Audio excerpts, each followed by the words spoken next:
star. I move over there. It's like it's You have your rock star? Oh, I'm right here. Oh Me. Okay, so my urban legends are really kind of based on urban legends. They're actually myths based on legend, based on fact. Okay. So it's kind of weird. But the A first lot of one, them are. but the ones that you got are really based on a real life event.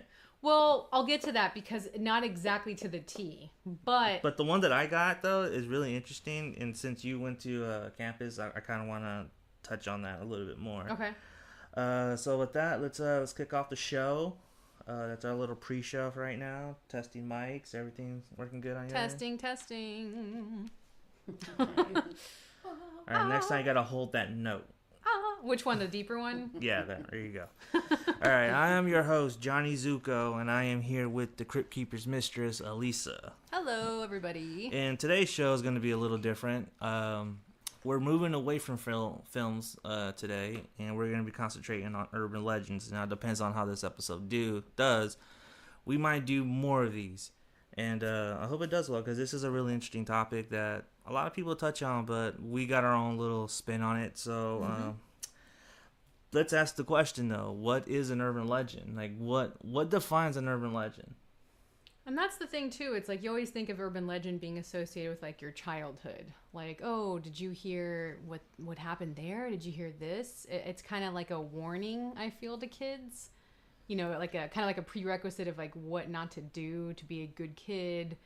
You know, I don't know if it's, like, passed down in generations or, you know, but I feel like everyone has something that they can say that they were told. And it's always like, oh, don't go there or don't do this because this will happen. You're supposed to serve as a cautionary tale to like, make sure you behave. Otherwise, if you don't, you know, bad things are gonna happen to you. It's like I don't find it any different than a parent telling their kid, like, if you don't stop misbehaving, the monster underneath your bed or in your closet is gonna come and get you. Yeah, and it's gonna take you away from us. Yeah. Like, I don't see how any of the stories that we're going to be diving into are kind of different from that. Mm-hmm. I also feel that, you know, when we were told as urban legends, I don't know about you, but for me personally, the urban legends that were told to me were meant to scare me. They weren't meant to teach me a lesson, or maybe they were, and I was just too young to think about it. You just weren't aware of it at the time. You just thought, oh, that's scary. Because a lot of them they serve as a morality and a cautionary tale. Yeah, you know, sure. They're supposed to show like the strength of a person, and they're supposed to determine whether or not you are a good person. Do you agree with that? Or I agree with that too, and I also think back to being a kid. I feel like a lot of people did it to test you, kind of like truth or dare, to see if you would like do something. Like, for example, and I mean, I know we'll get into it, but like, you know, chanting Bloody Mary in the mirror, like, do you have the guts to do this? Or the midnight, which I don't. Or the Midnight Man playing, you know, the game, like, do you have the guts to do this? And there's like actual really dangerous ones, you know, the train tracks, putting your car there, putting it in reverse. You know, there's a lot of like dangerous ones, so I feel like people did it kind of as a test, especially like if you were a teenager, you know. You know, but where did these legends come from? A lot of them, like, I was doing some research over the weekend. I was thinking, you know, a lot of them are based on like coincidence or on a real life event. And then when someone gets a hold of that, they spin it and then they make it their own, or they say, "Oh, a friend of mine did this," or my cousin, or my neighbor. Yeah, and so they personalize it to say like, it happened to me, so it could happen to you. Right. I'm just thinking, is it really a game of telephone? Yeah, exactly. I mean, and that's the question, right? I mean, isn't what an urban legend is, a game of telephone? Because from each story passed down to each generation has their own spin on the same tale. Yeah, like old wives' tales or folklore. A lot of it has to do with folklore too. Yeah. Which you can trace all the way back to like the 19th century, 18th century. Yeah, 18th century for sure. And so people will gather around campfires and always tell about the Bigfoot in the village or something like that. Or the monster in the village or whatever. Yeah. To me, I feel like urban legends are meant to teach you something and really kind of test a character. I agree on that. And also to like test your character and to see, you know, if you have something to prove or if you have the guts to do it. And a lot of urban legends even take their own now film, which I said we're going to stay away from film, but you can't help but mention it because films really play up those urban legends in a lot of those movies, especially like in Candyman movie, Urban Legend, Scream, Campfire Tales, Black Christmas, even Halloween. Yeah. When a Stranger Calls, and I'll get into The Town That Dreaded Sundown. But yeah, a lot of films have been influenced on these urban legends, but made it more dramatic and made it more horrific. Yeah, and so when people would tell these stories, they would often tell various stories of the movie version or their own spin. Yeah. So we have like a list of our own urban legends that we're gonna get into. So who went first last time?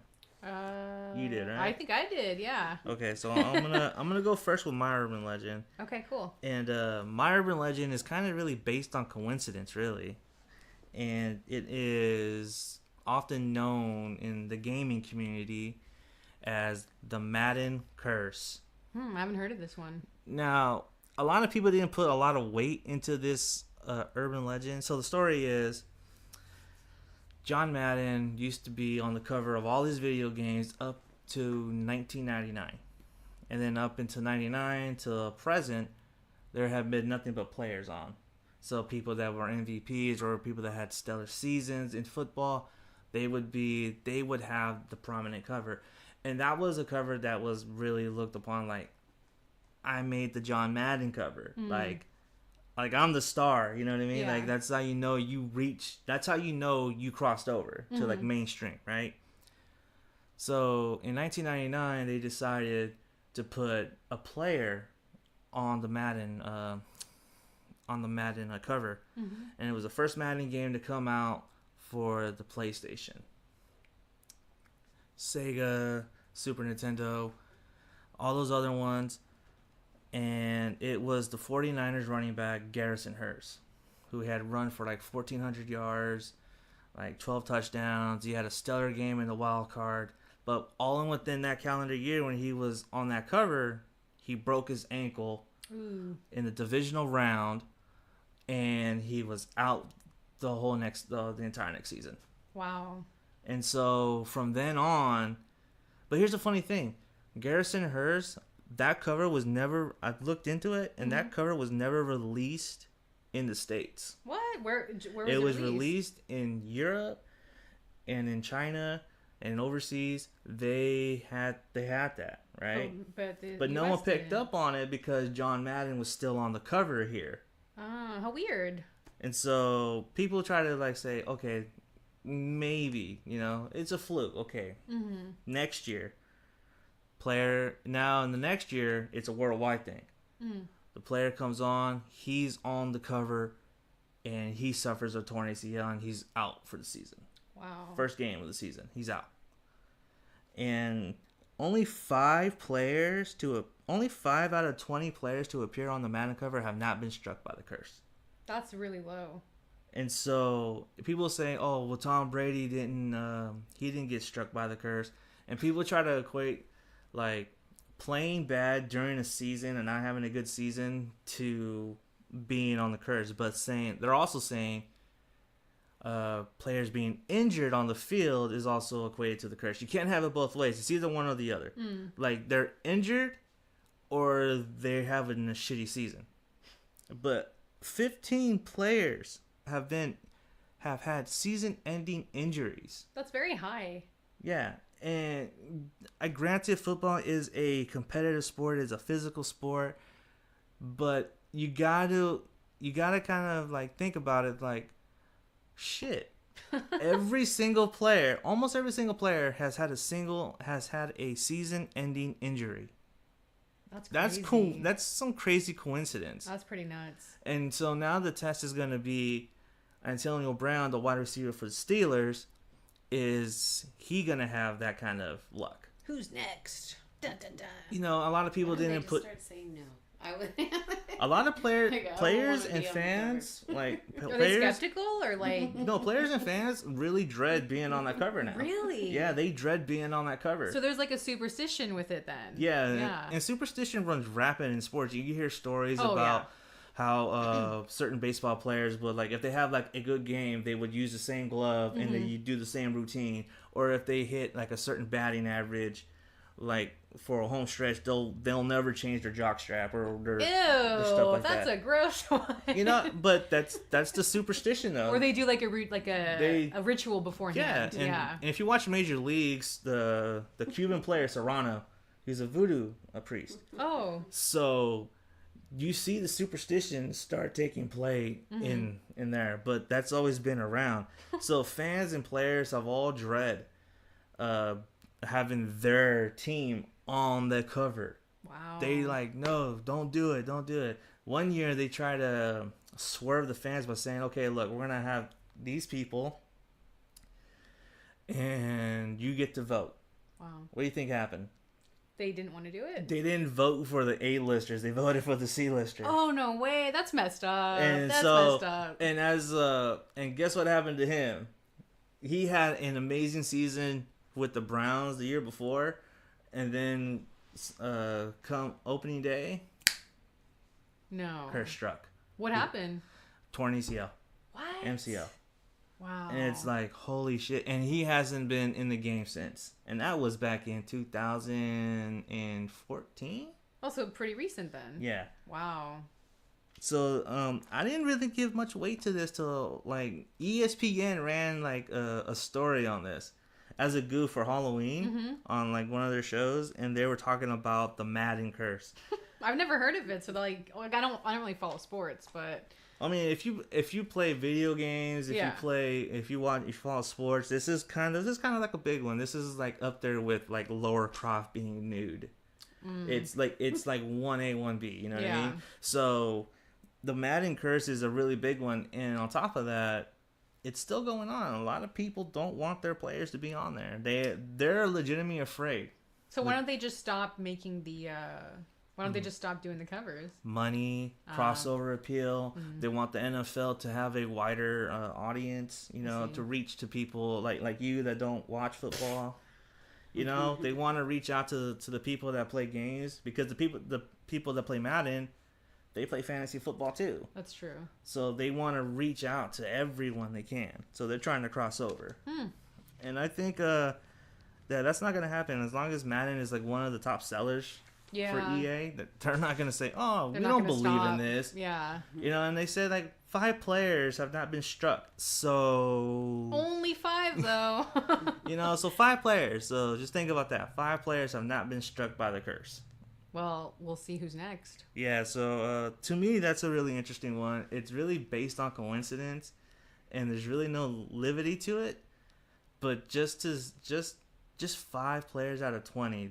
To me, that's like wow. that says something. I mean, those are numbers. Like, you could be skeptical all you want, but when there's numbers like that, I don't know. Yeah, so that's one of my urban legends, the Madden curse.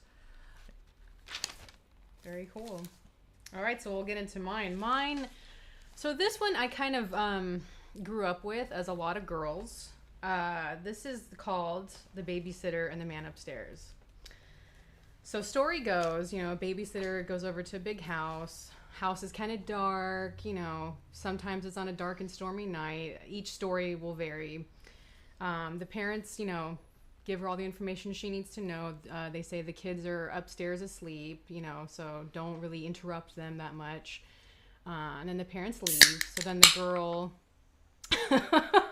Nice sound effect. Yeah, right? Breaks the tension there.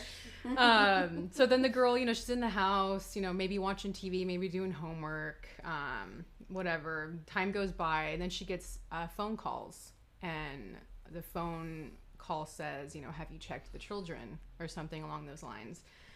And then she gets kind of freaked out, you know, because she's like a young teenager, and like, who the hell's calling me? You know, who's doing this? So as the night progresses, she gets more of these phone calls, and then it says, why haven't you checked the children? So this is when she gets really scared, and she calls the cops.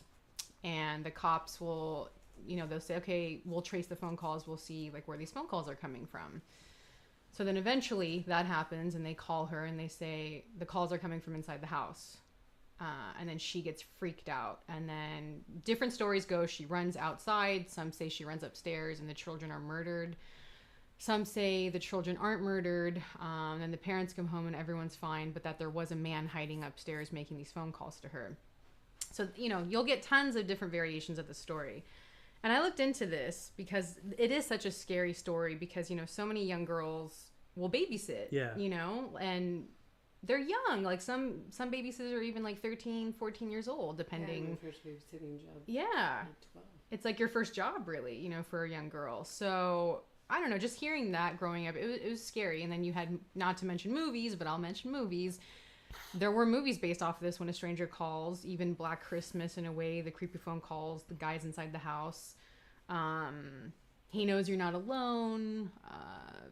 There's a ton. Black Christmas. Did you say Black Christmas already? Yeah, Black Christmas. Halloween is another one. Variation. Babysitters being stalked. And the thing about that urban legend too is that it's so real and it's so close to home. Oh yeah. It makes the suburbs feel dangerous. Absolutely. It's like nowhere is safe now. Like right. You can be in a gated community and then receive those phone calls and then have that revelation that it's coming from inside. It's coming from inside. And then nowadays, this legend is kind of hard because of, caller ID, or also people don't really have phones inside their houses anymore. People have cell phones. Yeah. So this legend, it is a little dated. It's dated and aged, but it is still scary. And I remember because when I had my first babysitting job, I was older. I was like 17, 18. And my sister was originally supposed to be the babysitter for this kid, but she couldn't make it. So she's like, oh, do you want to replace me? It's good money. So I was like, yeah, sure, why not? And it was in December, so it was super cold, super dark. And I think it was raining or drizzling or something. So I go and I drive. This house is legitimately in the middle of nowhere. They have a gate and there's like a code to get in. And then I go in, they have a barn house on the property. And that freaks me out too, because it was just pitch black. Like they didn't have a lot of lighting, but I was able to make out the barn house. And I'm like, okay, where am I? And then I pull in and they have this like huge house like on this land. And the kid was like a really scared kid. He was 4 years old. He didn't even like say hi to me. He like ran away and I was trying to find him in this big house by myself. It was creepy, and then I always had, like, knowing the movies I've seen and hearing this legend, it's like, oh shit, like, what if this happens to me, like, I'm literally in the middle of nowhere, and cell phones back then sucked. You didn't have GPS on your phone, like, service sucked, so, like, it was a flip phone, so yeah, like, that, it did scare me. Nothing happened, but, you always had that in the back of your mind, like, what if? Especially when when the wind blows through the house and the wood expands and it sounds like footsteps in there, like the creaks and the cracks, and it's a strange house. You're not familiar with it, So it was just kind of creepy. Especially that little kid can jump out anywhere. And he hid the whole night from me until I was like, "Do you want to watch a movie? Like, we'll watch the Polar Express," because that was the year the Polar Express came out. And it was around Christmas time. So he eventually sat down to watch that. But then like the whole night I was trying to find him and I was like, where is he? So it's very odd. But so I did research on this. And, there's also a documentary called Killer Legends that also touches on this as well. Yeah. But so this originated from an unsolved crime that happened in the 1950s in Missouri. So there was a girl named Janet Christman who was babysitting really young kid, and she knew the family. She was a babysitter before. A lot of people knew her, and the dad gave her direction, or told her what to do, like don't answer the door. He even like laid a shotgun out just in case. This was like back in the 50s, like people did that. So he kind of gave her like a heads up, like just leave the light on, don't answer to anyone you don't know. And he gave her like all that information, and she was a pretty smart girl from like what everyone was saying. But they left, and it was a rural area that this happened at, and then no one knows what exactly happened in the house, but apparently around 10:30 the police got a phone call of a woman screaming, come quick, come quick. And they couldn't trace the phone call, so they don't know like if that was her. But fortunately, what happens to her is the parents came back and they found her murdered. The kid was okay. The kid wasn't hurt. What you mean, unfortunately? Huh? Don't you mean unfortunately? Did I say fortunately? Yeah. Oh, sorry. My head's all over the place. Yeah, so they found her, like, she was sexually harassed. They found her in a pool of blood. And they said the door was unlocked and the light was on. So there's been speculations on this, and there has been suspects, but they're saying they think she knew who her killer was, and they thought it was another guy that lived locally who had kids, and he would like make comments about her to other people, like, "Oh, she's developing nice," like just kind of creepy comments about her, and saying how he would like want to take her virginity. So, and then he knew she was babysitting that night because he originally wanted her to babysit his kids. So it's, you know, nothing ever happened. Like he did like a lie detector test, but he was never, you know, convicted of the crime. So her case remains unsolved, but Wow. it's crazy. And then so around that time, you know, you have to look back at the 50s. We didn't have social media.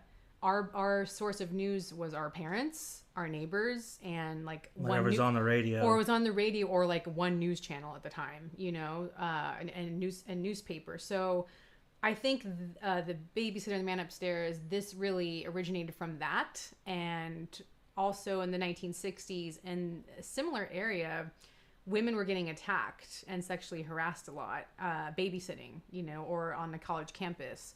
So you hear all these different stories and things, and then that's kind of probably where this legend came from around that time. If a girl was going to go babysit, the mom would be like, you know, don't, you know, be careful, make sure, you know, you don't want to open the doors or answer the phone. So I really think this is kind of what caused that.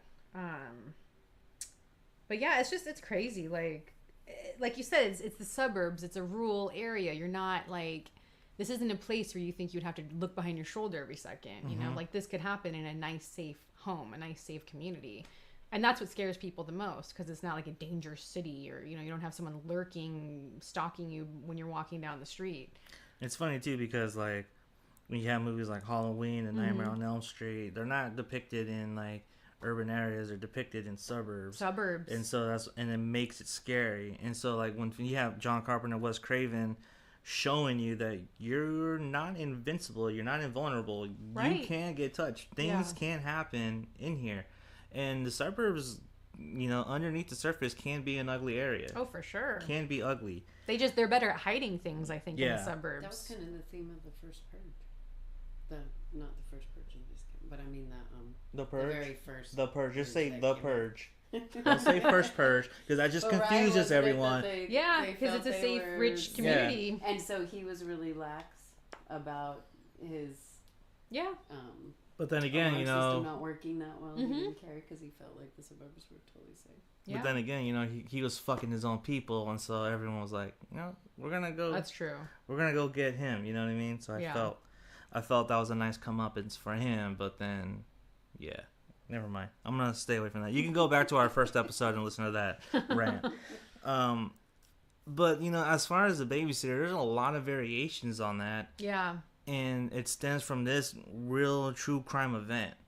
Now, where did this legend come from? Like, how did it even start? Was it with the movie, or was it someone that just got a hold of it on a newspaper and said, hey, I think I might know that girl, and then just kind of passed it on? I think that's what it was, because I mean, like, there's so many cases where things like this happened in the 50s and 60s.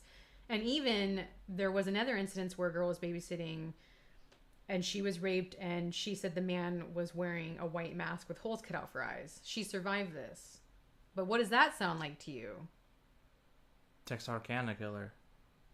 Yeah, the town that dreaded sundown, which I'll get into with my other urban legend. But like all this stuff happened in those types of areas in the 60s. So I don't know. It's pretty nuts. Like, but as far as like the phone call, like they never knew it was her. But come on, no one else was murdered that night. Here's the thing about that though, and the more I think about it, the more I think it's flawed. Maybe it's possible, because I do remember that you could do this as a kid. But how would you be able to make the phone call from inside the house? Two separate lines.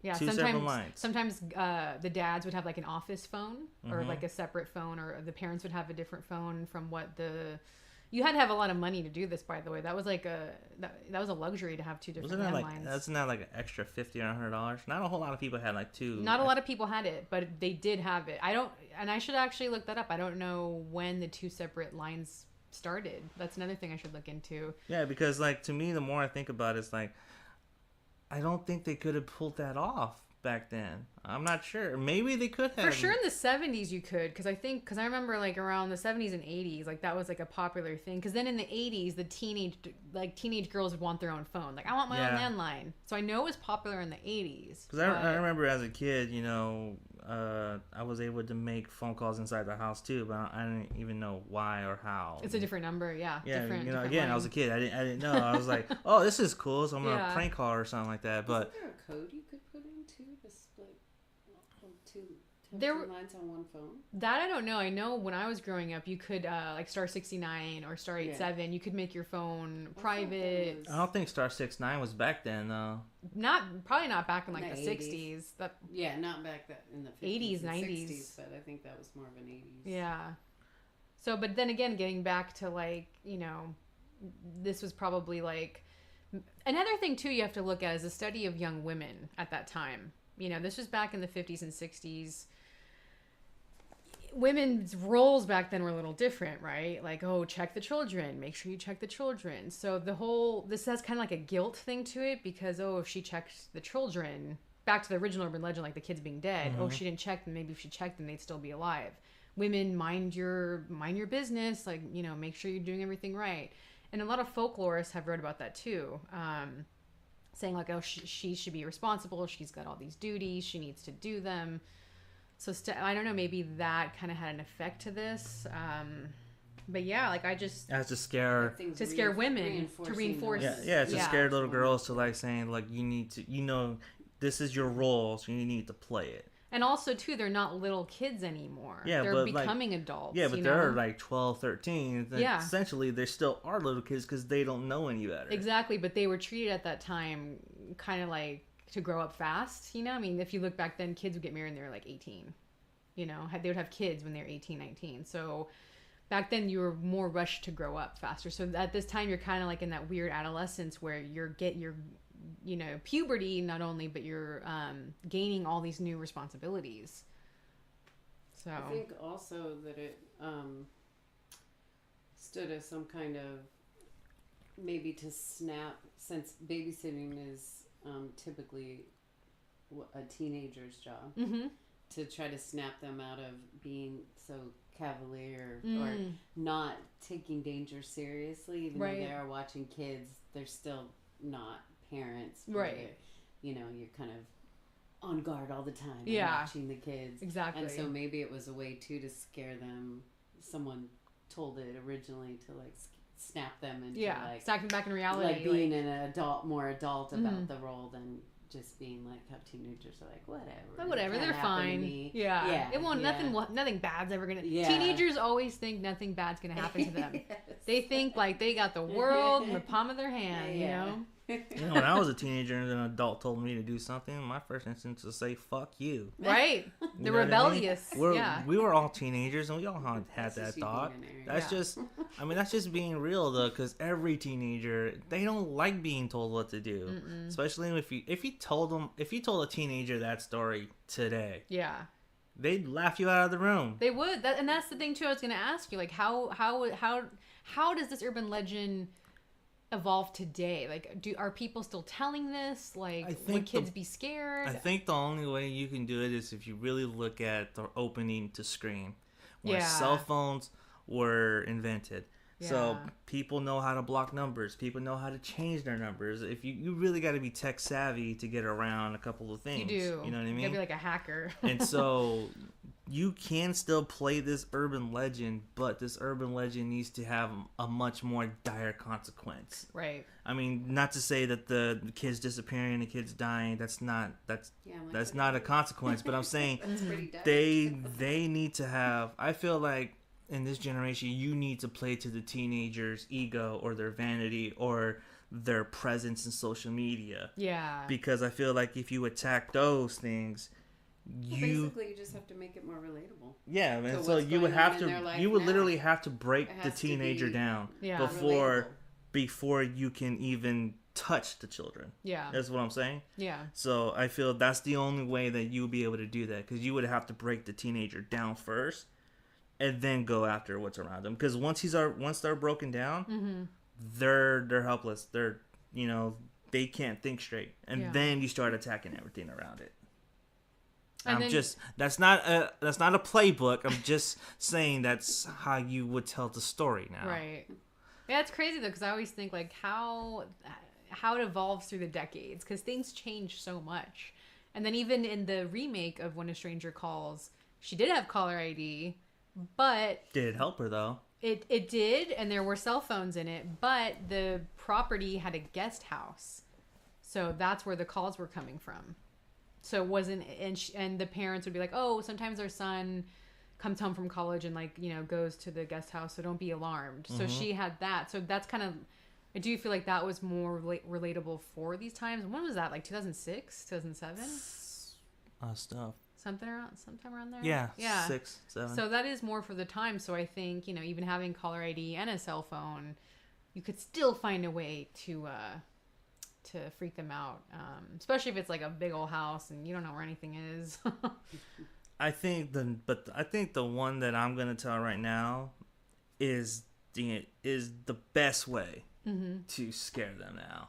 Okay, let's And hear it. It's one that is really relatable. It's one that could really happen, and it's one that really does play up to the fact that if you are not paying attention, you could die, or you could literally save someone's life. Shit. And it is, aren't you glad that you turned on the light? Mm. And so there are a lot of variations to the story where it goes from a summer camp to a dorm room. So the one that I heard was these two girls. They're in their dorm. They're studying. One's a bookworm, and the other one's kind of like a party animal.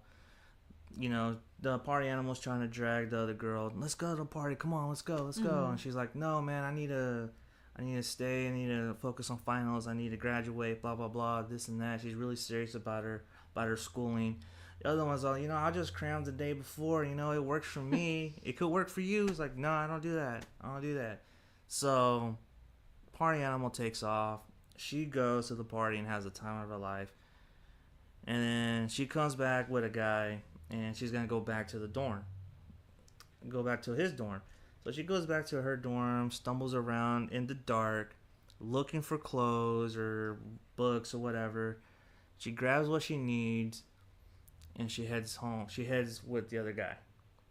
She comes back in the morning, opens the door, and in blood is written, "Aren't you glad you didn't turn on the light?" Mm. And she sees her roommate dead, like slaughtered. Mm-hmm. Now, there are different variations where she comes home and their cops are there and they show her the body in the room. Mm-hmm. That one I don't buy, because cops wouldn't let you pass the caution tape. Right. And second of all, cops would not show you the body like that. No. So to me, that one does not is believable. The other one is when she just comes home and sees it. Mm-hmm. And I just feel like that right there is just a way to scare people.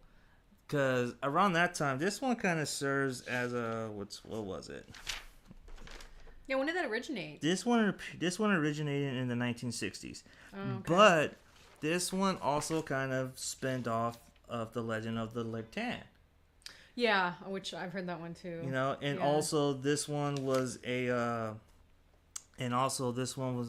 part of the one where there was a sidekick on the local TV station and saying there will be a killer that strikes at midnight at a certain university, and she'll be giving these vague descriptions of universities all across the country. What? So everything would be like everyone was like, oh shit, we have that. Oh shit, we have that. People thought it was like where they were. Yeah, and so like the sidekick wasn't real. She was just like, playing up to their fears, and she was saying that at midnight a killer would strike. Jeez. And then this is where this legend took off.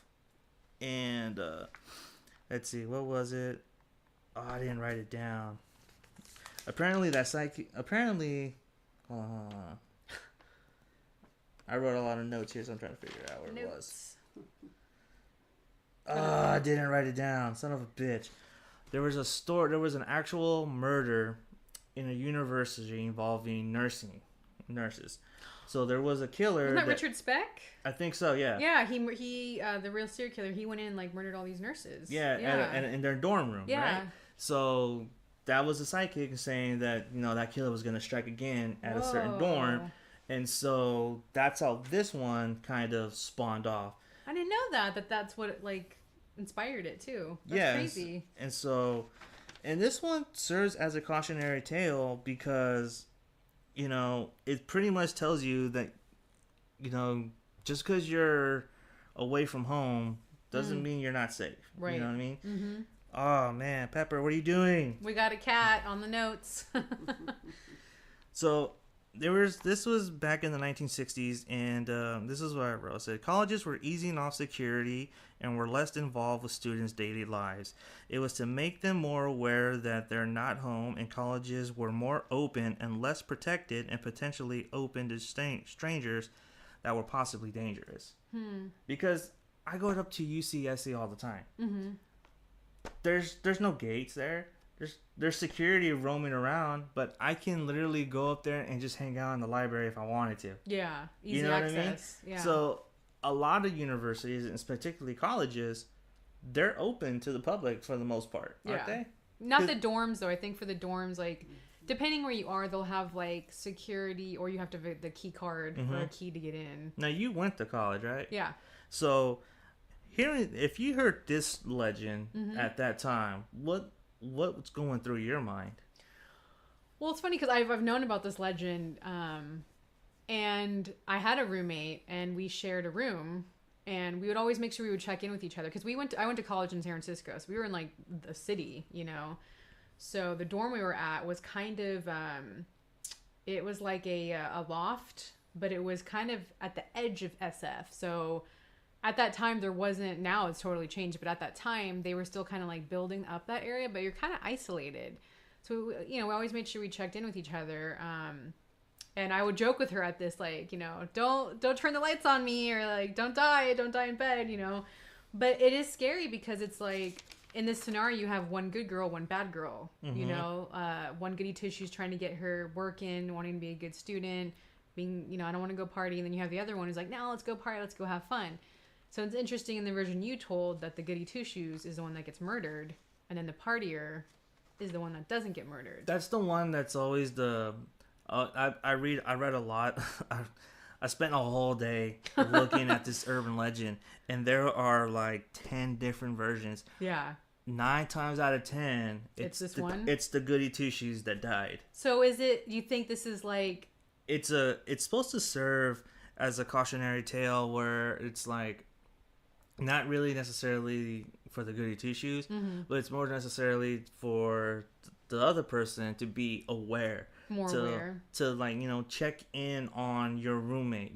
They're not your responsibility, and, whatnot. Their safety is not your responsibility, but you do have a responsibility to yourself to like check in with them, Like, if you walk in and your roommate just happened to commit suicide and you didn't check in with her. Yeah. I mean, come on, like... And that's funny that you mentioned that, because like they would always have they had like RAs of the dorm buildings, right? Resident advisors, and they would check in and they would do meetings where it's like, you guys should be responsible for your roommate. You want to be there for them. You need to help them if anything happens. Kind of like a buddy system, if you will. So, and that's the thing too. And going back to the babysitting thing and gaining responsibilities, that's another thing too. Is like you're away at college. That's exactly what I was going to say. It just seems again, this, like the basic idea of it is trying to snap a more, a teenager that might take things casually into the adult world. Yeah, you're in this adult world. Yeah, you need to be more aware. And be more aware of your surroundings by using fear tactics to make them be more adult. Yeah, and kind of like a coming of age too. Like you want to be responsible for your roommate and I don't know. I feel torn with this one because I feel like it is for the girl. It's like, oh, like it's good to take college seriously, but you should get out there and have fun. And then for the other roommate, it's like, don't have too much fun because that can kill you too. Mm-hmm. You know what I mean? But this story appeared in the Vanishing Hitchhiker, which was done by J.H. Brandford. And he has a quote. It says, one consistent theme in these teenage horrors is that the adolescent moves out of home into the larger world. The world is dangerous and may close in on him or her. Therefore, although the immediate purpose of these legends are to produce a good scare, they also serve to deliver a warning. Watch out. This could happen to you. Yeah, exactly. And to me, that's what kind of strikes a chord with me because, you know, I live with my lady sometimes and the lights are always off. And Hello, you got to turn that light on. And to me, it's like I always turn on the light. Yeah. Because you never know. Aren't you glad you did? Yeah, and so like, you know, so this one is really real, and this one could happen. And if you're not paying attention, if you don't turn on that light, you know, yeah, you could either be a victim or you could be a savior, but it's fight or flight at that time. Yeah. You know what I mean? Once you turn on that light, yeah, you got to make up that decision. Like, you're either gonna fight or you're gonna fly. Plain and simple. Yeah. You know, a lot of people have those reactions like they know what they're going to do. If you don't know what you're going to do, then, you know, I'm sorry to say, you're going to be lying right next to them. Right? Puddle of blood and all. Lady has to pay the electricity bill. Yeah, but this is a timeless one, though. Yeah, this is timeless because there's no technology involved. And then at the same time, you know, you have people with flashlights, you know, on their phones, they can go and they swoop, but that's not going to help because the flashlight on your phone can only give you like a certain area of light, and you're not going to be able to tell what it is. Mm-hmm. You know, I just feel like, you know, turn on the light, and, you know, make sure your surroundings are safe. Check in with your roommate, you know, or whoever you live with, your spouse, and this one is whatever. And I do agree, this one is timeless because I feel this one is really relatable. Yeah. And if you tell people this story, you know, it could possibly scare them and, you know, make them check in on their roommate every now and again. Especially too because of like, I think also I remember hearing like a lot of rapes went up in college, you know, or at certain campuses. So it's like you always kind of want to check in on your roommate, you know, if a guy's over or if you're sharing a room. I know in Urban Legend they had a scene like this with Danielle Harris. Yeah. And the roommate thought she was having sex with a guy because she was like a slutty goth girl. Mm-hmm. So yeah, like that's another thing too, is like you always kind of want to be careful. And in that movie, they actually really played that scene up very, very well. Yeah, they did. And it was very uncomfortable to watch. At least for me, because I was watching it and I was like, dude, this is fucking scary because... And like her room is all, like, so they share a room, but her half is all black. She's literally right, like, this far away from us. And me and Elysa are not that far, but there's a table between us. That's the length of the room. It's happening right there. Yeah, it's like right next to her. And she just puts on her headphones. And then she wakes up in the morning and sees it. It's quite the sight. That was a good scene. Yeah. And so, you know, that one to me is like my only one that's kind of based on true crime. Mm-hmm. And my third one is really, really, really interesting. My third one kind of really took me down a rabbit hole. And, oh, really? Yeah. So that's why I'm not really prepared for this one. But yeah, that third one is quite the kicker though. Okay. Do you want me to get in there with mine? Because this one coming up is it's shocking. It's disturbing. All right, let's go. What you got? Okay, so this one, and a lot of people know this one, is the Hook Man, or AKA escape. Lover's Lane. Yeah, Lover's Lane, or escaped mental patient with a hook for a hand. This one's been this one's been going on for a while, and I remember hearing about this as a kid. Different stories, but the usual story goes, you know, guy picks up a girl, takes her out for a date, and then they go to Lover's Lane, which is like a secluded area in the woods, or it's like by a lake, or, you know, somewhere where no one can easily see you. So except the Zodiac. Yeah, right. Which is, I'll get into that as well. So they go there, you know, they make out, and obviously the guy wants a little more action, but the girl starts hearing like creepy sounds. And then some versions say they turn the radio on in the car, and a news broadcast, escape mental patient who has a hook for a hand, be aware, blah, blah, blah, you know, like a scary notice like that. So then the girl starts getting freaked out, and the guy's like, "Oh, come on, like, you know, don't worry about it. Just kiss me, blow me, whatever, you know, depending like what's going on." And she keeps hearing weird sounds again. Sounds like she's on a date with Eli Roth. That's probably like his dream come true. Yeah, right. So she keeps hearing creepy sounds, and then she's like, "No, like, take me home, take me home." So then eventually the guy's like, all right. He gives in. So then he takes her home. When she gets out of the car, she sees a bloody, weird hook thing in the car door on her side. Some legends say it's stuck in the window of the car. Some say it's stuck in the door. Other legends say, you know, they're a couple already and they're both going home together, or the guy sees it versus the girl.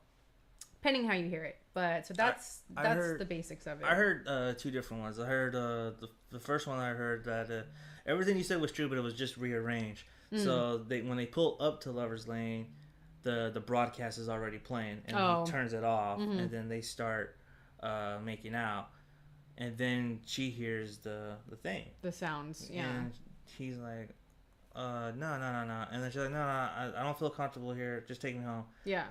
He does, and he gets out, and then when he gets out to open the door for her, he sees the hook on the door. Yeah. But he doesn't tell her. He kind of just plays it off like, okay, here we go, and he's like, fuck. I've heard that one too. Came close. Yeah. And then the other one is, it's not the hook. It's really the couple they're at Lover's Lane, and there's a scratch above. Yes, that's how I was gonna get into that. And it's someone hanging. From the tree, and it's scraping on the roof.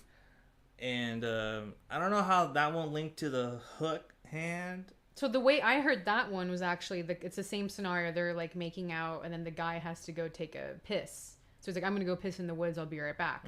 Never say I'll be right back. Never. So she's there like by herself, and then some say, "Oh, she hears the news on the radio in the car while he's gone, you know, peeing," and she keeps hearing like a weird dripping. It's either a drip sound, like blood drip, or a scraping sound, and the guy hasn't come back yet. And she's like, "What's going on? What's going on?" So finally, like, she gets out of the car.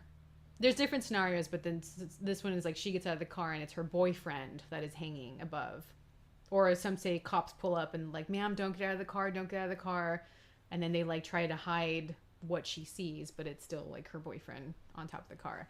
So that one goes, after researching, those kind of like tie in together. The one I always heard was that, and I've heard this since I was little, is that they were out, they fooled around.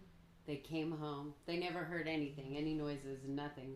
But when he came back to drop her off, they got out of the car, and it was hanging on the handle. Yeah.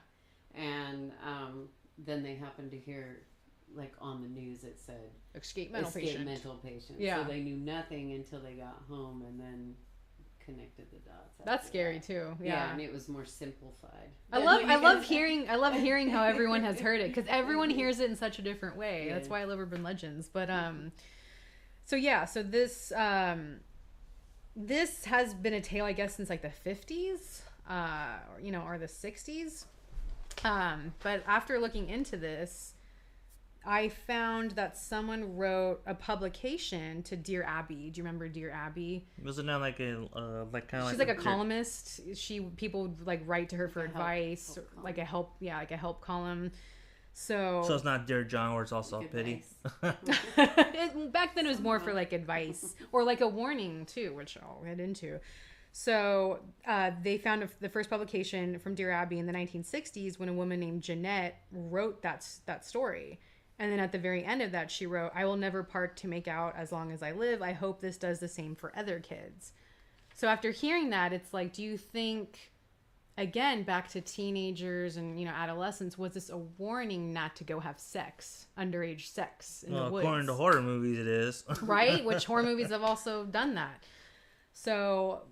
but then again, it's like, well, you got to ask, what's the credibility of her letter? Well, so what I also found out, and this has also been, this has been circulating around for a long time, and it's been in a bunch of different documentaries, but this is based on a true story. So this is based on the Texarkana Moonlight Murders, which, if that sounds familiar to you, they did a movie called The Town That Dreaded Sundown back in the 70s, and then they remade it not too long ago, actually. So the Texarkana murders happened in 1946. So this is before that urban legend circulated. In Texarkana, it's located on the border of Texas and Arkansas. So what happened was 8 people were attacked by this guy wearing a white mask with holes cut out for his eyes, and 5 were killed. And 4 of the murders were in a Lover's Lane area. So they were young, making out, just trying to hang out together, getting alone time. And this guy would show up with a flashlight and a gun, and he would demand the guy to get out of the car. This also sounds similar. Zodiac did this as well. So he would most likely sexually harass or rape the girls, and then he would shoot the guys. So the first victims, they survived. But this was in a Lover's Lane area, and they did survive. But they were hurt. They were hospitalized. He struck the guy in the head with a pistol. And then he sexually assaulted the girl with a gun, the barrel of his gun. But then, so about a month later, both victims were shot and murdered in similar area as the Lover's Lane. Not exactly where the first couple were, but in the similar area. So then a month after that, another couple was attacked and they were shot. And then he then attacked another couple inside of a house. The guy died, but the woman barely survived. So while this was going on, they were all kind of a month apart, which is the full moon, moonlight murders, which the name came from. But it's very scary, and this is such a small town. And for something this shocking and disturbing to happen, people freaked out. They set up town curfews. You weren't allowed to go out late at night. Parents would really make sure their kids, tell me where you're going, when you're coming home, I'll drive with you or I'll pick you up. Stores closed early. So everyone just freaked out because they couldn't catch this guy. So he didn't have a hook, but he would stalk Lover's Lane areas. That's where that legend came from. That's where it was born. That's where this started. So then, this made it wasn't just local news that this made nationwide news. Hunt for a killer. He could be anyone. And they did have a lot of suspects. A lot of people looked like they were the ones that were doing it, but no one was ever convicted. Yeah. So, you also have to think back again. Like I said earlier, no social media. This, the telephone game, this would get passed down to kids. Kids would hear this, see this, get freaked out. And by the time it got to the 60s and the 70s, it had morphed into this own little urban legend of a mental patient. Right, because the guy's crazy already for killing people. I'm wondering if that's if that's where the mental part came from, because if they thought he was crazy. But to me, I don't think he was crazy. I think he was very... Well, they thought he was a sadist. They thought he was very intelligent, but they thought he was a sadist because of the things he was doing. So that's the first one that kind of started the Lover's Lane area. I did find a couple of other ones where, people would just get attacked in camping areas, secluded areas. That's what makes me think of Son of Sam.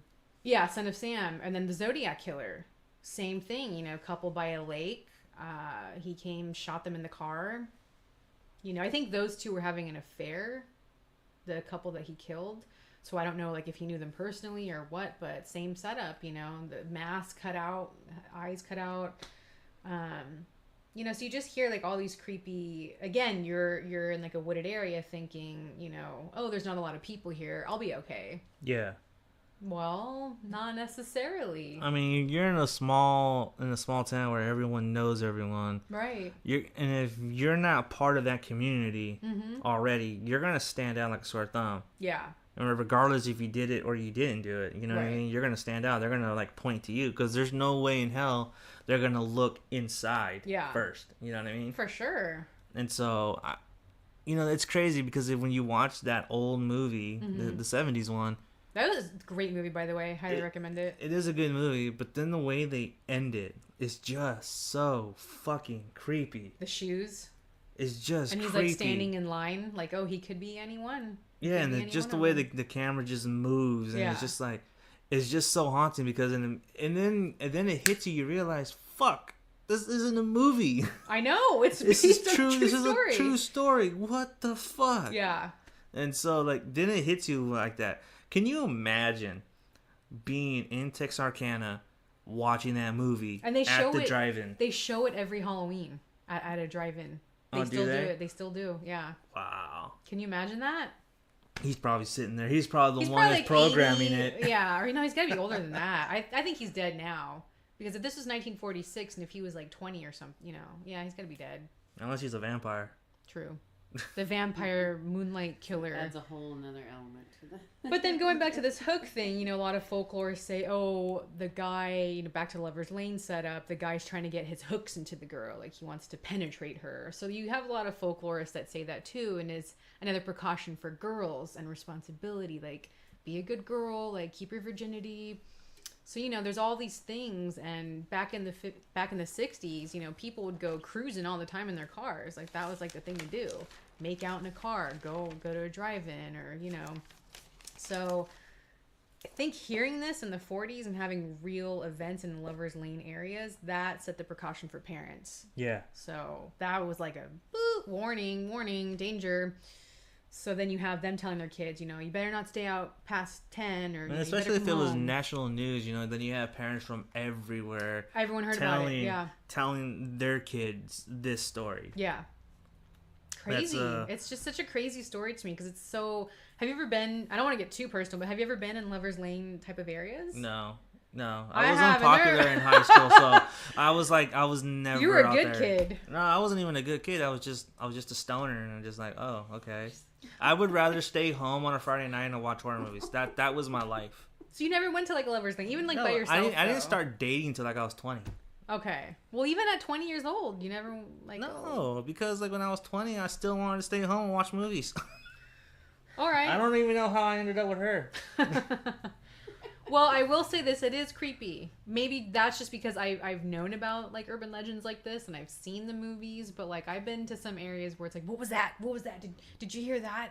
So then you turn on the lights and there's a big bear. I know, right? Or like a mountain lion or something. But you do get freaked out, and there are stories like, oh, homeless people will like camp in the woods, or oh, there's a crazy person in the woods. So you I don't know, your mind gets to you when you're in those kind of situations, especially when you're in like darkness, especially just in like being in the darkness in general. Your mind will start to play tricks on you if you let it, for sure. And if you're not strong enough mentally to handle that, no pun intended, so certain shadows are gonna move, or you're gonna see lights somewhere, you're gonna see like little spots, you're gonna feel like you're being watched, and it's very unsettling.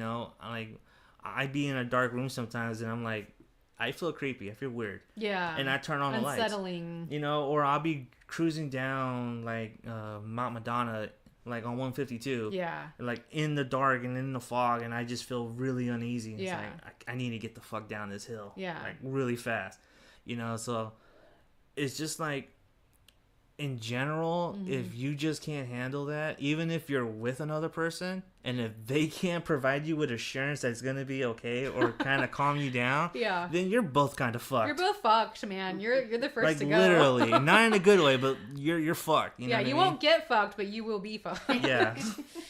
Yeah. So, but and then also like back to the movies, like I think this inspired Candyman. The hook thing. I think the hook did. And I Know What You Did Last Summer. I think it had more prevalence on I Know What You Did Last Summer, just because of the hook. But then, if you really think about it, I Know What You Did Last Summer was like a revenge film. Yeah. But then I still didn't really understand the motive behind that. Like, was it his kid? Could do. I know we're gonna do like a thing on that. Yeah. Because I know you hate that movie and I love it. But I hate it because I love it. Oh my god. I love it. How do you have Buffy acting like a fucking bimbo? She wanted to try something new. I don't get it. No, you can't do that. Once you're typecasting, you need to stay in that typecast. She wasn't, okay, to be fair, she wasn't a bimbo. She was the beauty queen. She was a snob. And that's not bimbo. You can have brains and be a beauty queen. That's Sarah Michelle Gellar, man. Like, she, you know what? I don't even want to go on a tangent, because if I go on a tangent, and like this whole show's going to go off the rails. I'm not going to do that. So we're just gonna move on. All right, we'll do that another time. But yeah, so that's That one truly scares me. Like, and even to this day, because I love going in the woods by myself, even, but you know, it's a warning because it's like this literally could happen anywhere. Yeah. Cat right agrees. on time, right yeah, on cue. the cat just meowed and agrees with me. All right, so mine is it's basically a legend. Basically? It's basically a legend, but I don't even know how to say it. I think this is the best thing. I'm going to start off with a quote by Martin Scorsese. The thing about Robert Johnson was that he only existed on his records. He was pure legend.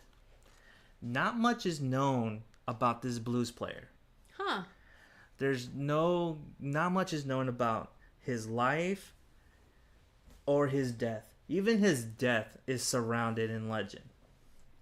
And if you don't know where I'm going yet, I don't know where you're going. so this one's called. This one's based on a Faust legend. You know what a Faust legend is? A false legend? A Faust legend. It's a German. It's a German word. Oh. I think that's how you pronounce it. Faust. Huh? Faust. Faust. Yeah. Faust. So it's basically a pact with the devil. Oh. Oh, yes. So okay. this one is called Crossroads. And this one right here, I've been fascinated about this urban legend for a very, very long time. I've heard about this legend, and then my lady sent me the story about it, and then it just kind of rekindled my fascination about this. So basically, this is about Robert Johnson and how he learned to play the blues. He was born May 8th, 1911, died on August 16th, 1938. Wow. He was 27 and the first and unofficial member of the Forever 27 Club. I was just going to say that. Yeah. And the thing about it, you know, there's a lot of... We got this cat all over the place. You know, so this is basically... So Robert Johnson was a blues player, and he couldn't play to save his life. He couldn't play guitar at all, right? Other blues players that knew him back then said that he was a decent harmonica player, but decent. You know, he wasn't great, but he was decent.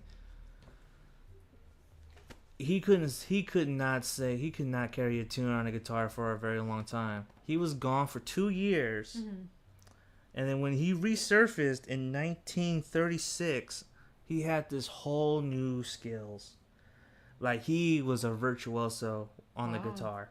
And everyone was like, how the fuck did you get so good like that? Like, how'd that happen? Like, how like, I remember you, like, you couldn't play like that back then. Yeah. You know? You got booed out of dive bars and all this stuff. All of a sudden, you're traveling all over Mississippi, Arkansas, and Chicago, and you're, like, rocking clubs, and everyone's loving you and stuff like that. Wow. Like, how did you do this?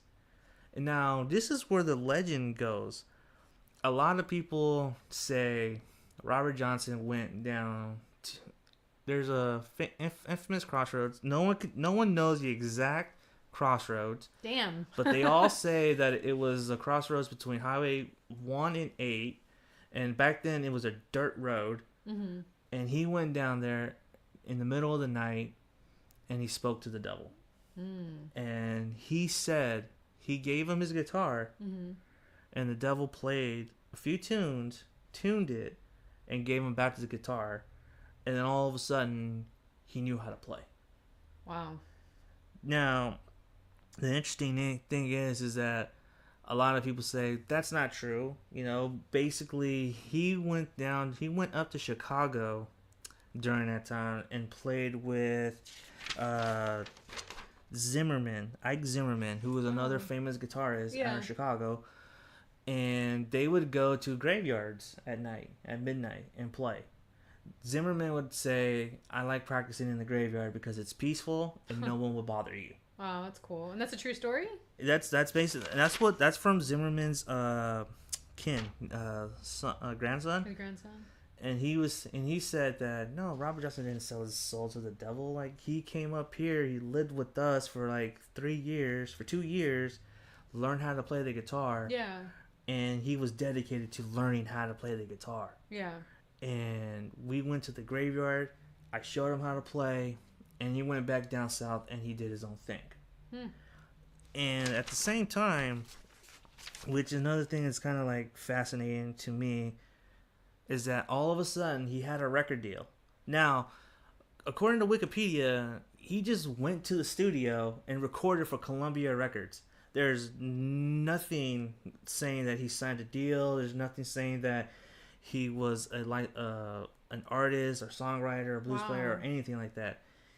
He recorded 4 songs, and one song that he recorded was called Terra Plain Blues. And it was his only hit. It sold regionally, it sold 5,000 copies. Wow, for that time. That was good for him. You know, Yeah. He was making money. He was traveling all over the South playing the Delta blues, and he inspired a generation of blues players. Yeah.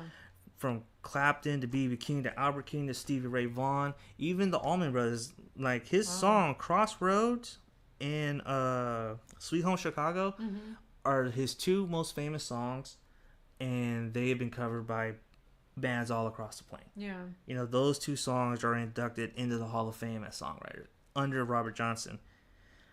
And let's see, he was also inducted into the Hall of Fame, Rock and Roll Hall of Fame in 1986.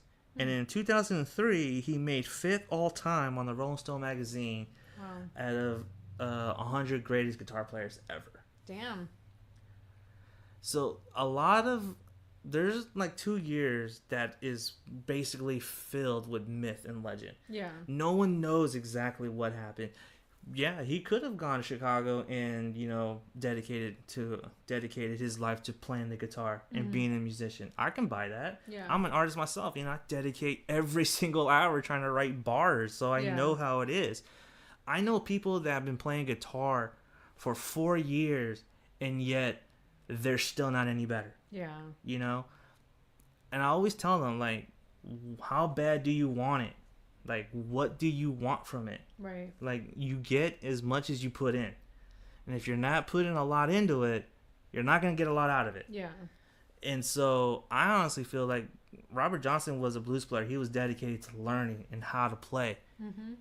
He wanted to be a blues player. That's what he wanted. And for sure, he got that. He recorded 6 records in Columbia. But every time that he was in Columbia Records, according to Wikipedia, I know Wikipedia sources, several engineers out there were saying that he recorded songs very weirdly. What do you mean, like, weirdly? Like, he would, like, go stand in the corner and play, or the way he just recorded his songs were just very weird and just very eccentric. Huh. And people will often say that, you know, when he would play dive bars and clubs, and then he would like play with other musicians would say, you know, once he was done, he'd go on to the next town. Once his set was done, I'm literally like meaning like he unplug and then move on to the next town to play. Wow. See ya. Yeah, he didn't even stay. He didn't put down roots. And he was just someone that was just on a mission, right? Yeah. Every blues player that encountered him said that, you know, he kind of came off kind of like an asshole when he was playing, but when he wasn't playing, he was a nice guy. Yeah. And so I honestly feel like there was something weird there. I do, because the urban legend is that he sold his soul. And then he gave his guitar to the devil. Devil tuned it and played him a few songs. Now, I was thinking about this last night. What if those songs that he played were those first 3 songs that I just mentioned? And then he knew how to play those songs. And those were the only songs he knew how to play. Could be. Yeah. And he couldn't play anything else. He practiced them so much, or... No, just that, like, you ever seen, what was it? Futurama? You watch Futurama? Yeah. You know the episode, The Idle Hands play? Where Fry is... I haven't seen that one. So Fry sells us... It's basically the same thing. Fry sells his soul to the devil to play a complicated instrument. But his fingers are stubby, so he can't play it. So he needs to have slimmer fingers. So he plays the fingers, and at the same time, it's like he can only play that one note. He can't play anything else. Oh, okay. I see what you mean. So I was thinking about, did he play him Sweet Home Chicago? Did he play him Crossroads? Did he play him Terraplane Blues? And then when he gave him back, he automatically knew how to play those songs? What I want to know is why that one particular place, those crossroads, and did that song have anything to do with it? No, I looked into it. I actually broke down Crossroads. There's nothing indicating fouls or satanic rituals or selling his soul. But it does say, but people that broke down these lyrics often say that, like, because the first verse starts off, "Oh God, please help me." They're thinking, oh, like, he sold his soul, so he's asking for forgiveness. Oh, to God. And so he's like, they're saying Crossroad might be his way to say for asking for forgiveness. Right. For selling his soul and for giving into temptation. And to think, oh man, like, I did this and now I'm a prisoner of what I am. Isn't there a legend of a crossroads holding a certain significance, like the two worlds cross over, something like that, like some kind of spiritual sense? Is that where that that's takes what place? I'm curious about. That's just where my brain is going. Like why that place? Why a crossroads? Yeah. I honestly don't know. I looked into it and there's no mention of it. They were just saying that it just happened to be a crossroads. Other people said that it was at a graveyard where you made the pact.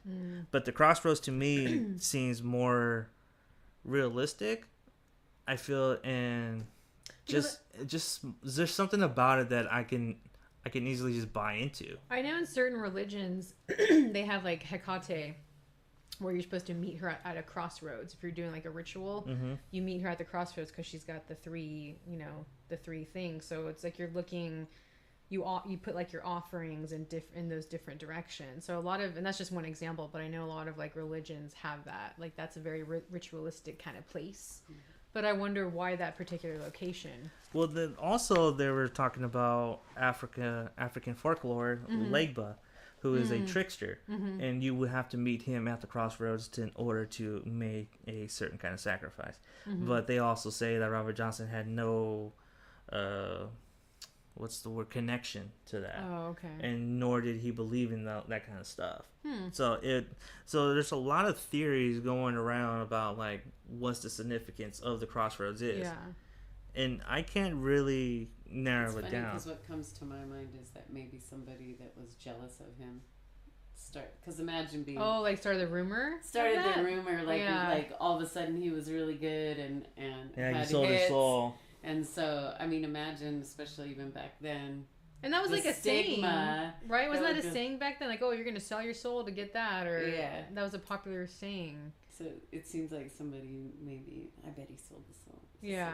Well, according to Wikipedia, Wikipedia, a lot of witnesses, even certain people that were around Johnson, started that rumor too.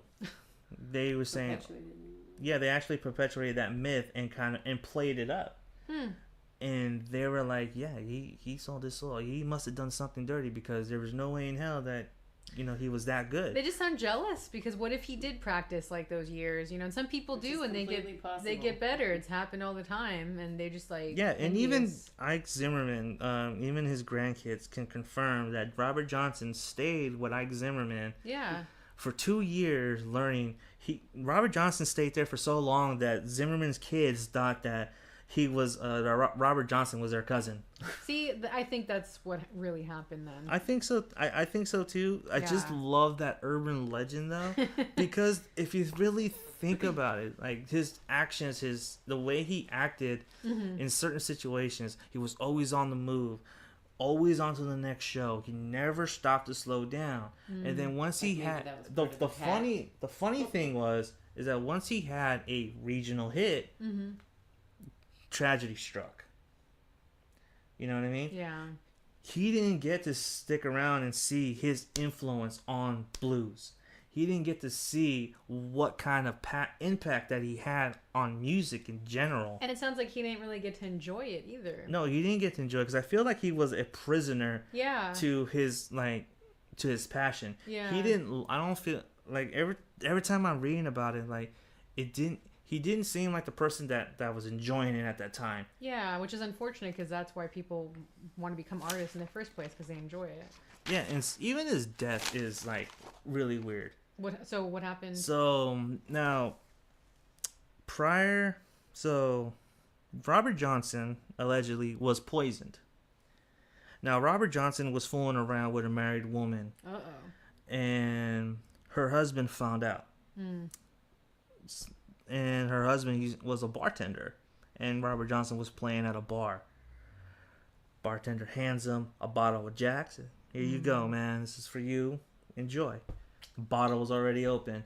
One of his friends, I think it was Willie Williamson, smacks the bottle out of his hand and says, "Don't be drinking out of something that is not sealed." Yeah. Robert Johnson said, this is a direct quote from Williamson, "Don't ever smack a bottle in my hand again." Oh, shit.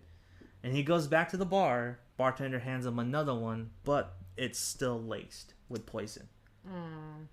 He drinks it. He drinks the whole bottle, and he suffers for 3 days. And he finally killed on the third day.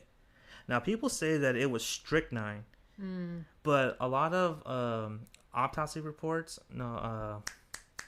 what's the MEs, say that if you drink strychnine on like in higher concentrations, you would die instantly. There's no suffering for 3 days. Yeah, you'd be like even if you mask it with liquor, there's still a smell and a taste. Yeah. So you can taste it. So was he an alcoholic? Yeah, he drank. He so loved maybe to drink. he just wanted to just down it, you know, and he didn't even notice it. Yeah, but people say that strychnine, like ingesting it in like a higher doses, there's no way in hell that you could survive for 3 days. Huh. A lot of MEs have said that there's no way that you could do that. Yeah. There's no way. Unless it was cyanide, because I know cyanide. High enough dose. Maybe cyanide, you can. I was thinking maybe cyanide because that's really big in rat poison. Yeah.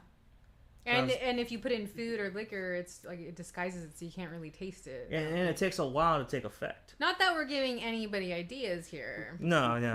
Of course not. Never that. And so, no. And on top of that, when he died on the third day, no one claimed the body. Oh. Which is unfortunate. Did he die like in a hotel or like? No one knows. That's weird. I found places that said he died on a plantation. I found where he died in a motel. What a mysterious guy. And no one knows where he's buried. What? There are 3 grave sites with his name on it. No one's like ever dug him up? No one's dug him up because he is survived by a great grandson. And on his 100-year birthday, which was in 2011, his grandson said he came out and he did a video on YouTube and talked about his great grandfather. But he never mentioned this. But then I was reading on it and they were saying that the most likely thing is, since no one claimed him, he might be in Potter's Field in an unmarked grave. And those 3 grave sites with his name on it are not him. Why did no one claim him though? Like, was he married? Did he have a wife? His wife died giving birth in 1929. And he was survived by a kid. He fooled around a lot. I see. And his kids were very young. And so no one claimed him. That's so, like, crazy. And, like, they don't think they think 2 of them are in Mississippi and the other one is on a plantation. Why on a plantation? Because that's where he died. And the owner of the plantation said, like, just put him in there. Put him in there. Man, it's a very sad life. And to me, it like, the thing about that, and I've always been fascinated about it, that he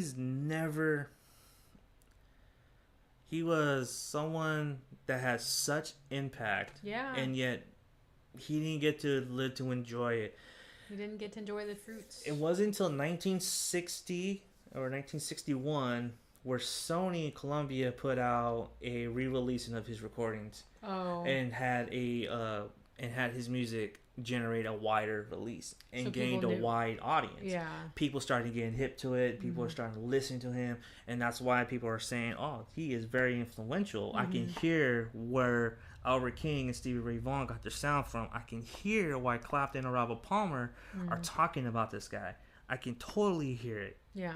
And so, like, he didn't get to enjoy the fruits of his labor, and I've always been fascinated by this story. Yeah. Whether Cool. whether urban legend true or not, this one, Robert Johnson himself is a mysterious person surrounded by mysterious circumstances. Sounds like it. And that quote I said by earlier by Martin Scorsese, that is true. You can't find anything really about this guy. I don't know. It's like a sad, very sad story. And it's funny because 10 years later, or no, 20, maybe 10, 15 years later, you had the musical Damn Yankees, which yeah. also deals with the same thing. Yeah. Then you start seeing this story kind of generate its own life by seeing it in TV, in movies, in pop culture. The thing is like, especially last year's American Satan. Oh yeah. Which dealt with Was the same that thing. good? I didn't see that. I didn't see it either. Showtime. It's on Showtime right now. Yeah. You can stream it. I didn't see it, but according to reviews, it wasn't good. So when I was little, I heard the same thing about the guitarist from Led Zeppelin, which the shame I cannot remember the name because Robert his Plant? name. No, Robert Plant's a Jimmy. singer. Yes. Jimmy Page. Yes. Page, okay. I heard the same thing about. In fact, I was told that there's witnesses and there's a video of him playing guitar where his fingers are not touching the screen. The strings. Strings. I don't know why I said screen. Strings, and they're moving. And What? and Wow. that's supposedly the same thing, or that it's witchcraft, but the same kind The of same thing. around it. Yeah. It reminds me of, like, if you spin certain records or if you put them in reverse, it would be like satanic, sayings or something. Listen to Stairway to Heaven. Yeah. Play it Ozzy back. Osbourne. Ozzy Osbourne. Yeah. I remember hearing about that too. Supposedly someone killed themselves after Yeah. listening to it. It's nuts. So this one really fascinates me, and I really, not to say that I don't enjoy this. Is like this is a really sad, but I do enjoy this story and this legend a lot, especially since he did so much and didn't get to enjoy it. To me, I feel like that's a slap in the face. Like the devil said, "Here, I'll give you the tools to do it, and I'll give you the song to do it with." But when you do make it, you're mine. And you're gonna die. Yeah, and so I feel like once he had that hit, that regional hit, I felt his time was up. Yeah. That's when he said, That's okay, it. time to go. You do what you need to do because you have Sweet Home Chicago, Crossroads, Terraplane Blues. Yeah, those 3 songs.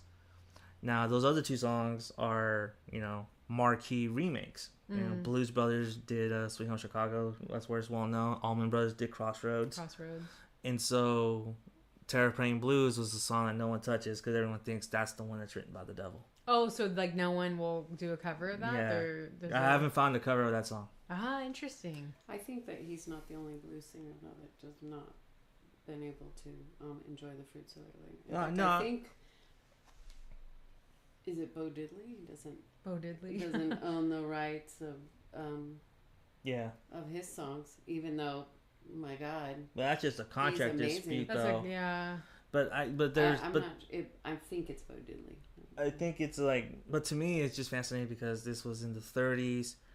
Like, there's no explanation how he got into Columbia and started recording. And like, it's really, all of a sudden, like, yeah. he's in Columbia recording 6 songs for them. 6 Things records. weren't really documented back then either, though. Yeah, that is true. But I just find that weird, though. It is weird. It honestly sounds like a Tales from the Crypt episode. Like, yeah, you'll be successful, you'll have all this influence, but you're not going to live long enough to see it. You're going to die. And, not to be, like, shameless or anything like that, but, I was actually writing a story based on this urban legend about a local rapper doing the same thing, but the devil tricks him to thinking that viral success is equivalent to success. So That's once cool. he goes viral, and, you know, he's done. And I feel like, oh, that's cool. I just like the slap in the face. Yeah. Like, you can't enjoy it. Yeah. But that's my shameless plug. Sorry, but that's That's Robert your- Johnson, Crossroads. That to me, that in itself is a fascinating story, and I encourage people that if like you're a music lover or a blues lover, definitely like check this guy out and like look into his music and look into his background because it's just so fascinating. And it's cool because this one's not really talked about, so I'm sure this opens a lot of, ears to people and finding this out. Yeah, so Finding more out about it. So that's mine, and that was kind of based on legend, based on circumstance, based on maybe myth. / based on / You know, it's weird because it's so hard to sort out what's true and what's fiction. I know. Well, mine is nothing like that one. However, it is very timeless, and real events have been inspired by this. So this is The Killer in the Back Seat. So there's really a lot of different versions of this. I'll kind of like break them down as best as I can. But the one I've heard, and the one that's like the most popular one, is a woman driving home alone at night who is followed closely by a stranger in a truck. And, it's a dark road. There's not many people around. So this truck is like driving behind her, and he really tries to pursue her right off the highway and keeps flashing his high beams at her, trying to get her attention. And she's like getting freaked out, like, what is going on? But she still drives. She doesn't want to stop. She keeps driving. And then finally she gets into her driveway, and the trucker is still following her, and he parks behind her, runs out of his car, opens her back car door, and pulls a man out who was hiding in the back seat who had a knife. So apparently whenever he would flash his high beams, that's when he was trying to warn the girl, because that's when the killer was holding up the knife trying to kill her. So every time, that's where the high beams come in. And you also hear different scenarios of this, of a woman driving to a gas station. The gas attendant is pumping her gas for her, and he notices a stranger in the back seat, and he kind of plays it cool. He doesn't want to like freak her out in the situation, so he warns her like, "Oh, ma'am, there's something wrong with your card," or "Oh, ma'am, can you come with me?" And then he takes her, into the office, right? The office, yeah, and locks it and says, "Did you know there was a man hiding in the backseat of your car?" And then she's like, "What? No." So then they call the cops, and another version of this has been passed down of the gangs, where if you're driving on the freeway and someone who is an oncoming car has their high beams or their lights off, don't flash them, because that's a gang annihilation, that they'll drive behind you, come after you. And it's funny because a lot of people have heard this, especially in cities like LA.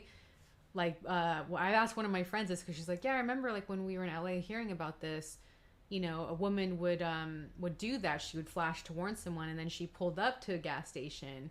They followed her, came, and like would attack her, cut a piece of her ear or like a piece of her nipple to prove to their gang that they could do this." And I think, it's a crazy idea, but that one's been tied into the killer in the backseat scenario. But the main one is him being in the back and she having no idea. So I looked this up just because this story frightened me, especially when I got a car. Mm-hmm. I mean, I would drive around to go visit my friends, and we were night owls. So like I would drive late, and I would always check the back of my car, because this just freaked me out, because anyone can get into your car. Anyone. Or even like the whole being under the car and like slashing your ankles. That one like freaked me out. So I was just very paranoid. But this, especially being a woman driving alone at night in like the country area, just freaked me out. So I looked up into this, like, where did this come from? And then there's all kinds of news clippings I found. Like, apparently one came from Palo Alto, California in 1935. And there's a headline that said, "Man lurking in back seat, slugs girls, hurls victims to ground, steals car and purses." So that was from 1935. And then you had another one in 1964 where an escaped murderer hid in a backseat of a car, but the guy that had the car was a cop. So he shot the guy. So he didn't, thank God that guy was a detective, because if he wasn't, he would have been gone. But then I heard, there's been kind of more recent ones, Indiana, 1990. There was a man hiding in a woman's van who jumped out when he was spotted at a fast food drive-thru. And then most recently, there was one in 2007 where a college girl, I think she had a SUV. I'm not sure if it was an SUV, but it was like a big car. But she was driving home, and then there was a guy hiding with a gun and said, "I want you to take me somewhere." And then she was freaked out, but she jumped out of her car at that point, and then he just like ran away. So that was 2007. So there have been cases of this, but this legend kind of became really popular, I think, in the 80s, because there was another column. It was the Ann Landers column where a reader wrote in telling her to spread the word of the gas station version of this story. So, and that was like, oh, this happened to my friend kind of deal. So this, I mean, there have been instances of this. And then also there's been a lot of car break-ins, especially college campuses, men lurking around cars, stalking females. So this has happened, and this is a very like a timeless thing, like we were talking about. Like this could happen anywhere. And the funny thing is that a lot of people have their fucking windows tinted. I know. So they can't even look in the back seat until it's too late. I will never tint my windows because of this. My windows are tinted, but I leave them like kind of like lower so I can see. Like, okay.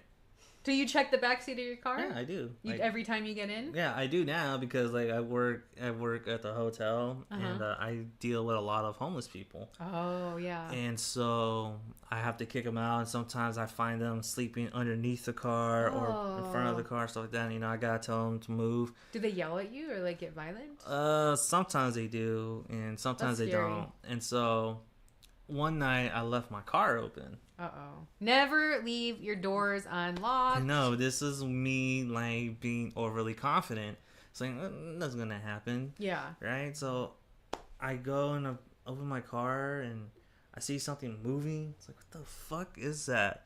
And then luckily it was just a little fucking cat. Oh.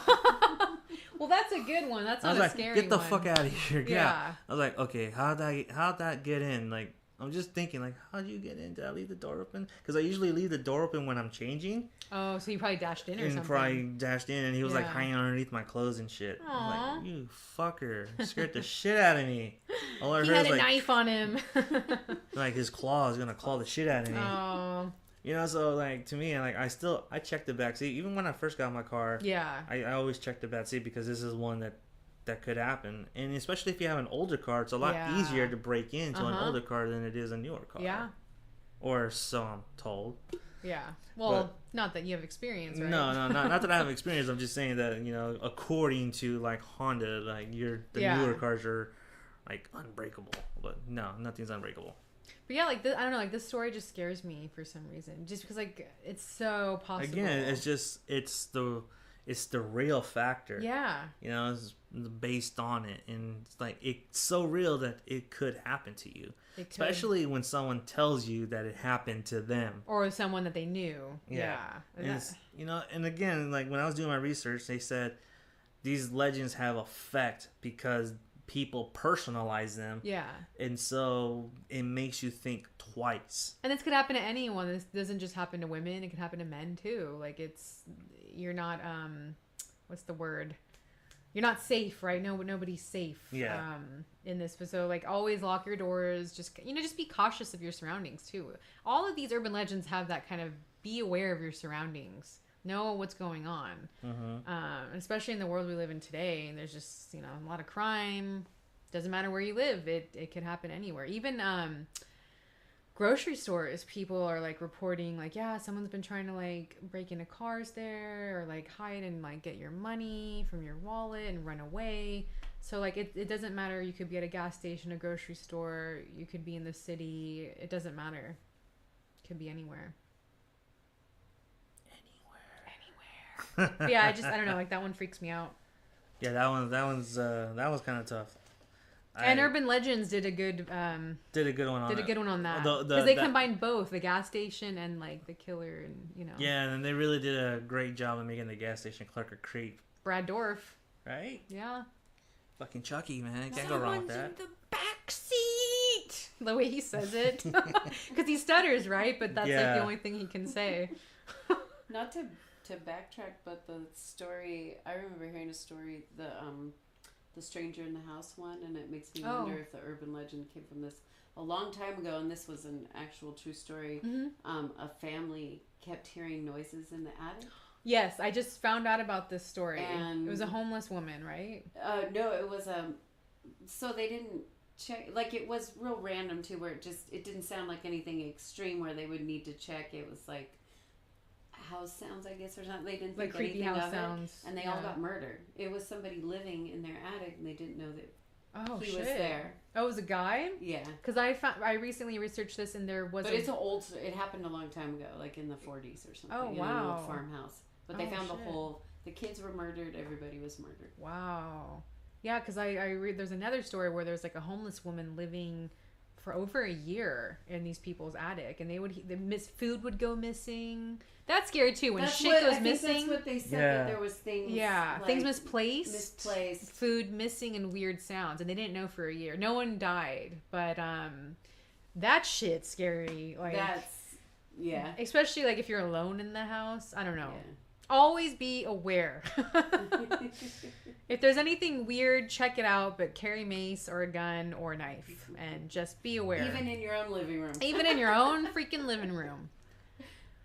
But man, now I don't even want to go back to the house. I know, no one's safe, right? You're all doomed. It's like, man, I gotta go back to the country right now in that big ass house. No, I'm good, man. You know, it also begs, like, the question comes up is, have things, and I think about this all the time, have things really changed? I mean, it seems like things always, I think we just can find out things more. We get more information. Yeah, we have more access. Things have always happened. Yeah, and they still will. Exactly. They still There's will. always been you know, now serial killers and rapists and shootings and things. I think we just but the thing is now too is like some of these urban legends are taking their own kind of life form now. Now with the creation of creepypasta. Yeah, creepypasta really put things on the map. They did Slender Man, right? They did Slender Man, Candle Cove. The dog one. Did you read the dog one? Smiling Dog. Yeah. Which I haven't looked at. I need to send that to 10 people right away. But then the whole chain letter thing. Chain letter. When technology happened, you got all sorts of new urban legends going on. The chain letter was like the first one. And so that's the thing now. Now urban legends have taken their own little life form, and they transformed into social media. Mm-hmm. And now it's everywhere. Yeah. You know, you can go down the rabbit hole on several creepypastas and you still cannot find the original Arthur, or if it's even based on anything, or if it's just an imagination of some Reddit user. Right. And I think that's what creepypasta is so good at, that they're vague enough to be real, but at the same time fantastical enough to scare the shit out of you. Yeah. And they're more recent ones too. Yeah, and creepypasta was taken off in 2010. Yeah. No one really knows when it happened, but they popped up, and then now they just blew up. Mm-hmm. Skyrocketed. And then Slender Man was the one that kind of put it over the top. Yeah. Candle Cove was another one. Yeah. That was one that I was actually gonna do. I was gonna do Candy Cove, but the more I dug into it, the more I realized, like, oh, these Reddit users are all the same person. I know. So I'm like, but then again, you know, the realism, it's vague enough for you to understand that this could happen. It could happen, and I feel like they're so detailed.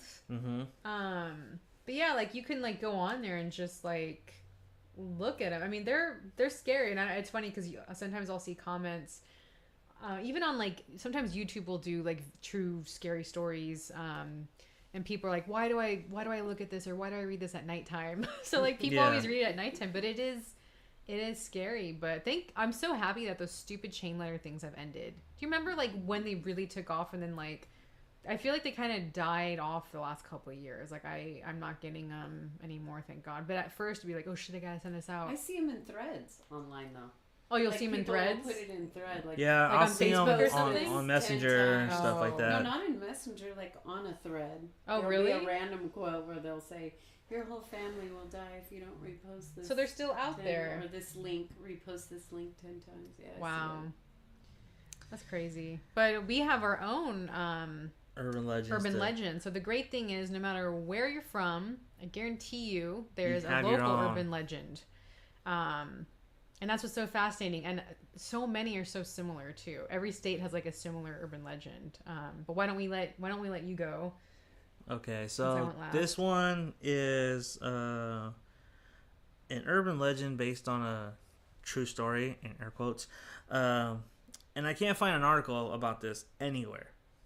It's like, I don't know, it's like scrubbed from public record or something. And it's weird because everyone in my own hometown knew about this. And if you grew up in the 80s and in the 90s, you know about the story, especially if you're from Watsonville. Watsonville, California. And it is the Flamingo Club. It is the dance with the devil. So I'm gonna tell the version that I was told when I was a kid, and let's see if I can remember it. So back in the day, there was a nightclub in Watsonville called the Flamingo Club. It looked like a warehouse. It was very bright and colorful. You know, disco ball, DJ had its own stage, bar on the side. There's this woman at the bar dressed in red, and she's ordering drinks. An attractive man comes up to her, they start talking, and the man has a Band-Aid on his forehead. She makes a comment, says, just, I nicked myself cutting my hair or something like that. And by this time, they're already drinking. He offers to buy her a drink. She accepts, and then a certain song comes on. He puts out his hands, like, come on, let's go dance. She takes it. They go to the dance floor, and then they start dancing. And then once that song ends, then it goes into a slower song. They start slow dancing, and then the lights turn off. And there's a scream, a fucking blood-curdling scream. That just like, holy shit. And it's pitch black. But it's pitch black, and then you could feel movement just stop in its tracks, right? Dead still. And there's this orange red glow creeping up from the middle of the dance floor. And then you start seeing people's faces, and then they start realizing what it is, and it's a fire. And then the lights come on. Fire's done, and then she's burnt. The woman's burnt? The woman's burnt to a crisp.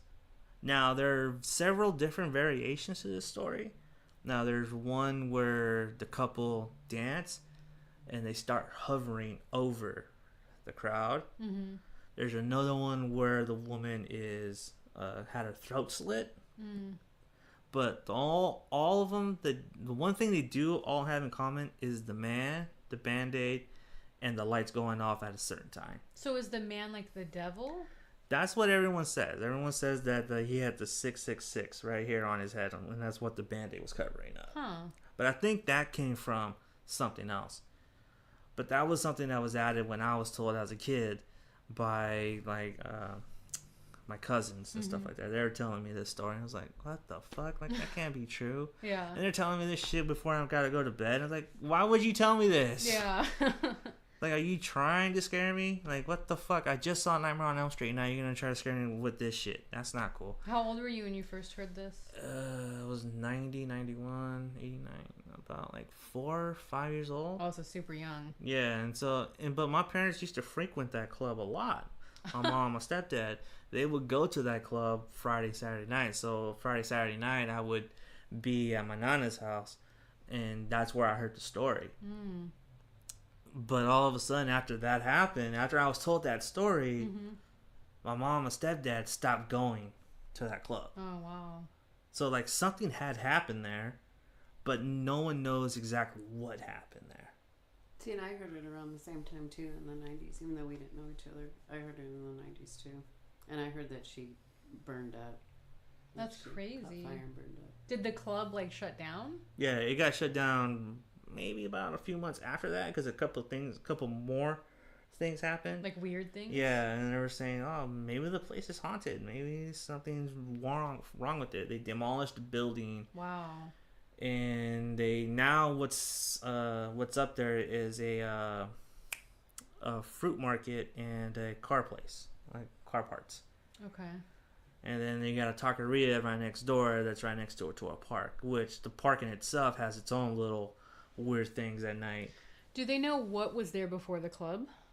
No. Well, maybe they do, but I just haven't looked into it. I wonder if they're like with something else or if it's like on a burial ground. Because I do know that whole thing from where Flamingo Club is in Ramsey Park and where the Target is now, all that was like fields. Yeah. Could have been like a burial ground or... I don't know if it was a burial reservation ground, or something. or maybe someone died. Maybe there used to be a crossroads. Yeah, there could have been a crossroads or like a graveyard. The only thing I do know that, and this is speculation, that Lakeview Middle School was built on a burial ground. Oh, I heard that. I've heard about that. So now I don't know how much weight I should give that rumor, but I've talked to people at Lakeview and they all say, oh, there's something definitely weird about that place. Yeah. Like there's a weird presence there. Nothing malevolent, but something that's just there. Feels off. Yeah. Yeah. So. Well, the graveyard isn't it right across the street? Yeah, the graveyard's across the street, but I'm talking about the actual Lakeview. No, I know, but I mean there is a graveyard across the street. They always say like never build anything by a graveyard or a church because it's not just that it'll carry out. Yeah. Huh. Yeah, so that's the dance Freaky. with the devil, and I can't find anything about it, and it's just like. Wait, what year did that happen again? 80s, you said? Early 90s. I want to say like 80, 89, 90. And do you know any like relatives that have gone around that time? Yeah, but I don't have access to them right now. They live in Vegas, so I would have to ask my cousin Louise and see. Yeah, just because it's always interesting to get it from the people that have been there. I would ask my mom, but my mom would she'd say no. She doesn't want to talk about it. Yeah, she doesn't want to talk about it. So really? So it's like. I don't know if if it's too close to home for her or if she was there or what, but something had happened that made my stepdad and my mom stop going. I wonder if the club owner is still alive. If there's a way to track him down and ask. Maybe. But that's one of the stories. That's one of our urban legends out there in Watsonville, California. Creepy. And I think that's one that's that doesn't even serve as a cautionary tale, honestly, or a morality tale. It just serves to scare the shit out of you. And just well, I guess there is a cautionary tale to it. Like, just be careful who you dance with, I guess. Don't dance with the devil. Oh, man, we got a package coming in? Got a package coming in. Oh, man, here we go. Maybe he won't ring the doorbell. He's going to ring the doorbell. Ding, you think so? He's going to bang on the door. There we go. Told you. That's the devil at the door. All right. We're going to take a quick break. Quick break. It's my turn to go, right? Yeah, it's your turn now. Okay.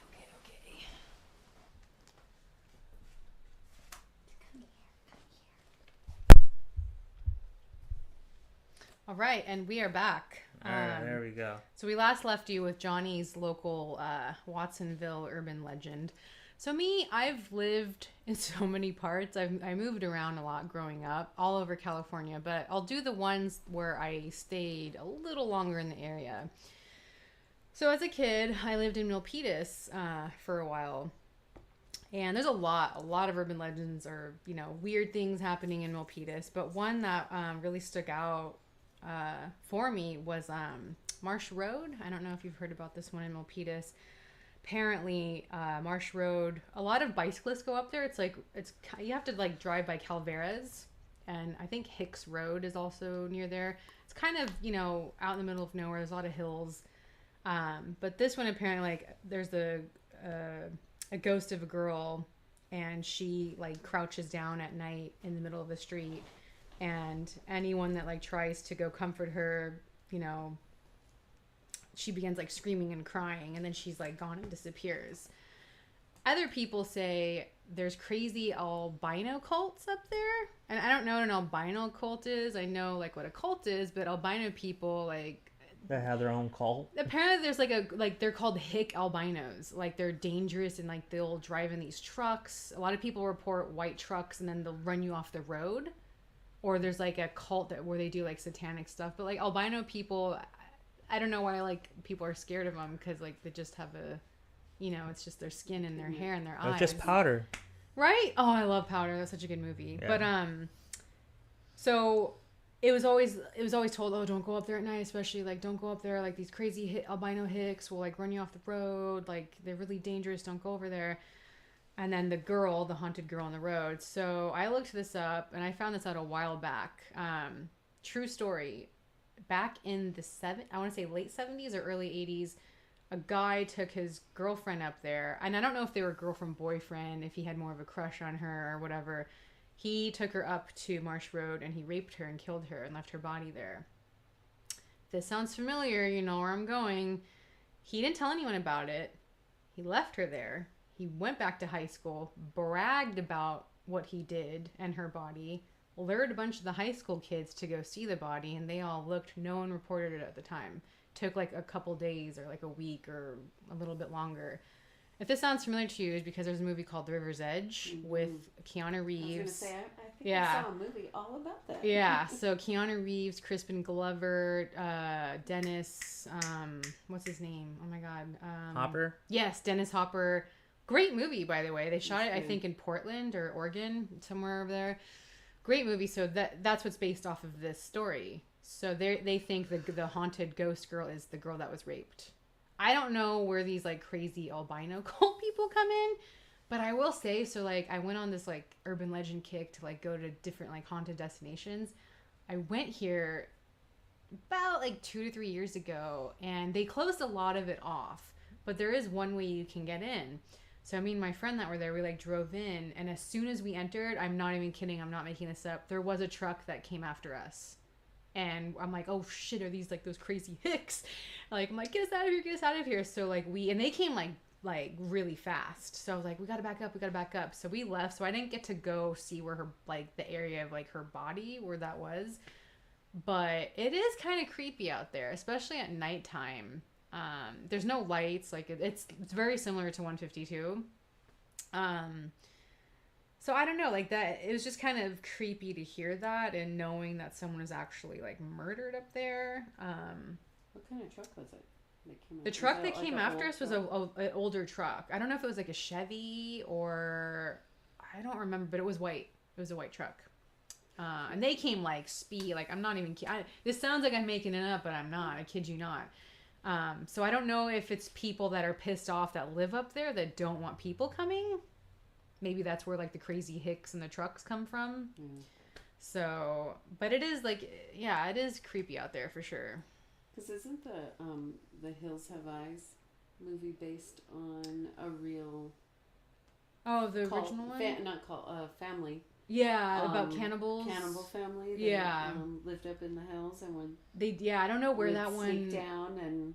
Like crazy all like... And would get people to eat. Basically. That one I'm not sure where that originated from, but yeah, I've heard that too. Yeah, I saw a document. It was an actual family. Do you know what state? I do. For some reason, I want to say. It was like I want to say New Mexico. I don't know. New Mexico? But maybe I'm wrong. Huh. I think I'm mixing my stories up, but it was a real family that stayed in the hills and they would lure people in. And I'm just like wondering like where the albinos come from because I've even heard on the 152 there's an albino community and I've never seen them. There's a lot of albino like mysticism in California.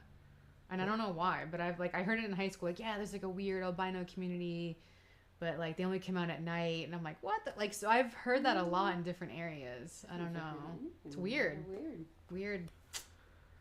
You got another one? I was really thinking about that one, and it kind of brought me back to when I was taking a college course in criminal behavior, and they actually talked about that case. Oh, they did? Yeah, about the one you were talking about. Yeah. And the one thing that I took away from it is how he went back to school and showed everyone the dead body. It's messed up. And how none of the kids went and told like the parents or the cops. And the instructor was telling us, you know, that's the basic mob mentality. Is like, you know, all these kids they're in on it now. It's like they don't know if they can tell someone. So the one thing I took away from that is like, shit, like now, like they wanted to help, but they didn't know how to. They didn't know how. Maybe they were scared too that the guy was going to do something to them. Yeah, but they each came back on their own individually though. And like in the real story, the kid, he didn't bring him back. The kids came. They would go. Yeah. They would go themselves. Yeah. And they would go back, tell their friends, and their friends would go, and then their friends would go, and it wasn't until like the cops noticed like all this traffic at this one area. Like why are these kids going up there? And then they found the bodies. Like you kids are coming up here looking at the body, and didn't tell us. Like, come on, like we could have did something, you know. It then became like a party spot after that. Like a lot of high school kids would go up there and like drink beer and stuff and smoke pot. Oh wow. Yeah. And I think some to this day even try to like go do it, but that truck comes and like chases you out of there. I wonder if it's private property. And I think it is now, because I remember the last time I went there was a sign that said it, but there was a street like right near it. Mm-hmm.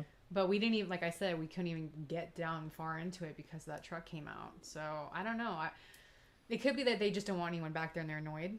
I understand that, but everything because of what I've heard, like, oh, they'll like hurt you and like do weird satanic shit to you. I'm like, I ain't gonna mess with this, so I don't want to be that victim. But yeah, it's a sad story though, like what happened to her. Yeah, it is. And I think my final urban legend is 152. I was gonna go with the Vanishing Hitchhiker, but that one is. Actually, this one too. This one is actually varies across the states actually too, and it's the Lady in White. But the one on 152, it's supposedly said that it is the daughter of the Mount Madonna Inn. So the father that owned the Mount Madonna Inn, he was teaching his daughter how to ride a horse, and the horse flew back and he killed her. Yeah, she fell off. And the father shut down everything after that. I was like, I don't want to deal with this anymore. And so the Lady in White is supposed to be the daughter walking, looking for a ride or looking for the horse. And if you actually go up into Mount Madonna at night, you can actually hear the horse. Really? Yeah. People say that? You can actually hear the horse like walking around. What? I've never heard it. And then if you go down on 152, you see her walking by Mount Madonna Inn. Don't pick her up, because if you pick her up, you know the story is that you either go off the cliff, wow, or by the time you get down Mount Madonna, she's gone. Yeah, but she'll never enter the passenger seat. She will always enter in the back seat. Oh, interesting. Because you'll hear a lot of the Vanishing Hitchhiker where she'll get in the front seat and then the guy will look and then she's gone. Yeah. Yeah. So like it's like the Lady in White, she will always enter the back seat. Because I think that was popular for carriages, right? Yeah. Yeah. And so and supposedly if you look in your rear view and you look at her, that's when you go off the cliff. But if you happen to not look at her and just go and you turn around, by the time you get down to the mountain, you she's gone. She's gone. Yeah. Yeah. But that one is actually like known all over, like in rural areas like Pennsylvania, every state, and North Virginia and stuff like that, North Dakota, like places that have like fields and stuff like that. That legend is very prevalent. Yeah. So I don't know how that legend got started here, if it just kind of like migrated down over to California, or whatnot. But that's the last one. I know, kind of a whimper to go out on it, but yeah. Well, it is creepy, especially if you drive there at night. You get like your Lover's Lane and your Vanishing Hitchhiker in one. Yeah. Bada boom. But yeah, that's a popular one. I've heard that one a lot too. Okay, so another place I lived growing up was Pebble Beach, California, Monterey County area. This was told to us as kids because like we were really adventurous, and I lived really close to the beach. and closest area called 17 Mile Drive. A lot of motorists do this, a lot of tourists, even to this day, like it's so crowded, want to drive 17 Mile Drive because it's really pretty. You get to look at the ocean, and then you get to look at the cypress trees. So it is a beautiful spot. But there's this one area called Ghost Tree, and they call it that just because the trees, there's like mixed things, but people say, oh, the trees look really creepy because there's a lot of wind in that one area. So the trees look like they're like kind of witchy and like ghosty. And it's also called like Pescadero Point. So this was told to us that a woman in white haunts that area. There's the woman in white. Another lady, yeah, so they call her the lady in lace. So she's the lady in lace. And she roams around, and surfers say they've seen her, motorists say they've seen her, and they think she's about to jump off the rocks and commit suicide. So when they go and they try to stop her, she's gone. She's vanished. So I looked this up just because like this scared me so much as a kid, just because I would walk around there all the time, and that area is extremely foggy. Mm-hmm. Very foggy a lot of the times of the year, actually, and it's very dark, and there's no lights in Pebble Beach. Like there's no street lights at all. So it just scared us because like every time the fog would roll in and like you were around that area, it's like, oh, you know, Lady in Lace, she's coming for you, she's gonna get you, she's gonna get you. So she was kind of like the boogeyman of that area. But I looked this up, and apparently she there's a history to her. Her name was Donna Maria. She had a really long name, Donna Maria del Carmen Barreto, and she actually owned like over 4,000 acres of that area. And they said she got kind of bored at the time, and then she decided to like sell her real estate to this one guy, forgot his name. And then he got it for such a good deal, and she regretted it for how low she sold it. So it was kind of like she would put like not a curse, but like kind of like a revenge kind of thing. Like she wanted it back or something. So she would haunt that area. Other people thought, oh, she was a jilted bride, and she was like looking for her husband who stood her up.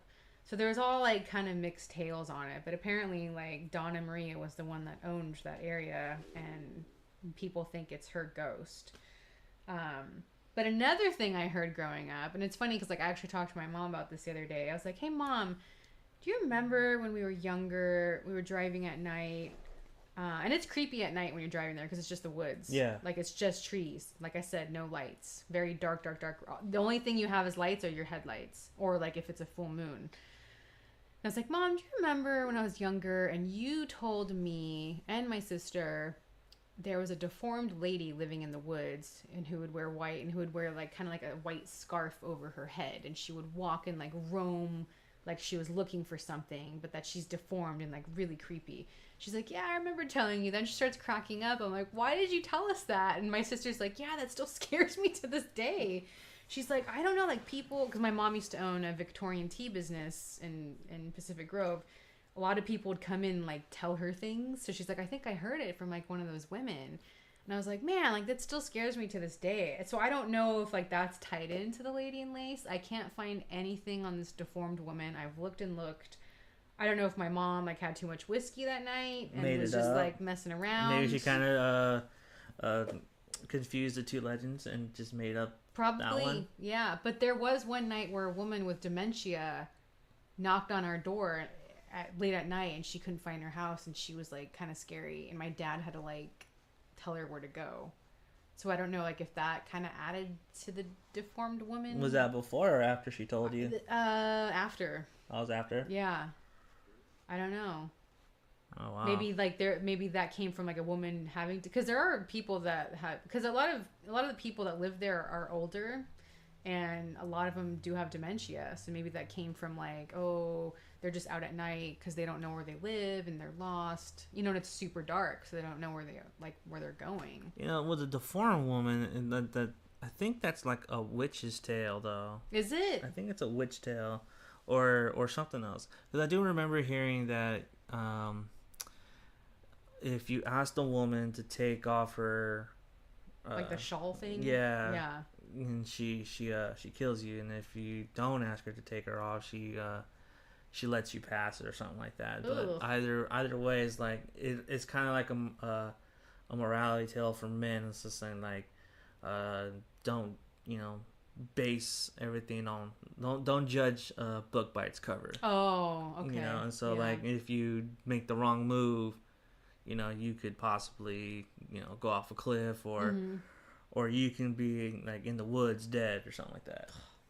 But yeah, it just freaked me out because the room I had a door that connected to the backyard, and it would just creep me out because I had it was like the Scream house where it's very large windows, like glass windows everywhere, and just like all white. So like at night, pitch black outside, you couldn't see anything. So ever since like I heard that, I was just like freaked out because I'm like, she's gonna get in the backyard and she's gonna like get in my room and like get me. But that was scary, and like I don't know if that's still going on with like today's kids, which I hope it is. That's the thing. I want local urban legends to go on. Like I really want them to live and like to be passed down to generations. What do you think about that? It's really based on the community, and I feel like local urban legends, especially like if you're coming from like a small town or small community, I think local urban legends have more weight to them. Yeah. Like if you're coming from like San Jose or San Francisco, LA, like big cities like that, I like those legends are not gonna hit you very hard. Yeah. Like the mental hospital, the abandoned hospital in LA is gonna hit you a little bit harder than say, a woman in white walking down a mountain. Yeah. You know what I mean? Yeah.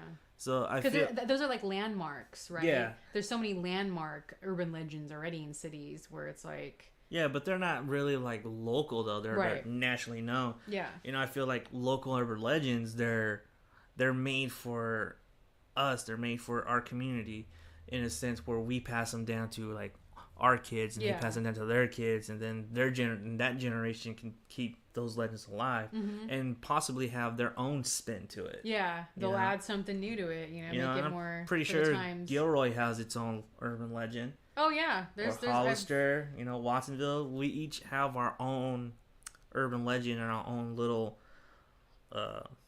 what's the word? Story for each of them. Yeah, I don't know why I brain farted there. But yeah, I feel like, smaller communities have a better chance of keeping local legends alive rather than the city folks. Yeah. Yeah. Yeah, for sure. And I also think as long as there's horror books, horror movies, we'll have our urban legends, because I feel like a lot of them are tied together. And like you said, as long as the now adults like our age are passing them down, I think it'll create that cycle that will live on. So here's hoping. Yeah. We got to keep those legends alive, Yeah. Because it's fun too. It's like a fun, it makes the town interesting, Yeah, and it makes it more tourist attraction. Yeah, for sure. Tourist trap. All we need is a hick with fucking telekinesis. Oh, Chuck Connors. I wish he would come back to life. Oh. Chuck Connors. That guy's awesome. Love him. All right. Well, that was our episode on urban legends. You know what they say, legends never die. Yep. And these stories will never die as long as we keep passing them on. So, pass them on. Keep scaring the younger generation. And it might be harder now with social media. So, if you want to scare that generation, just scare them. I had a good pun for this. God damn it. I hate this.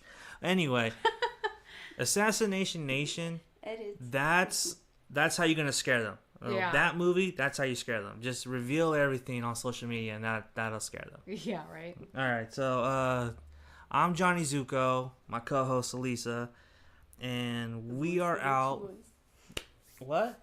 Oh, yeah, we forgot to introduce her. Nah, she's not here. Fuck that. It's a ghost. She's actually an urban legend. She's our subconscious talking. That just doesn't know when to shut up. All right. Stay scary, everybody. Peace. Stay scary.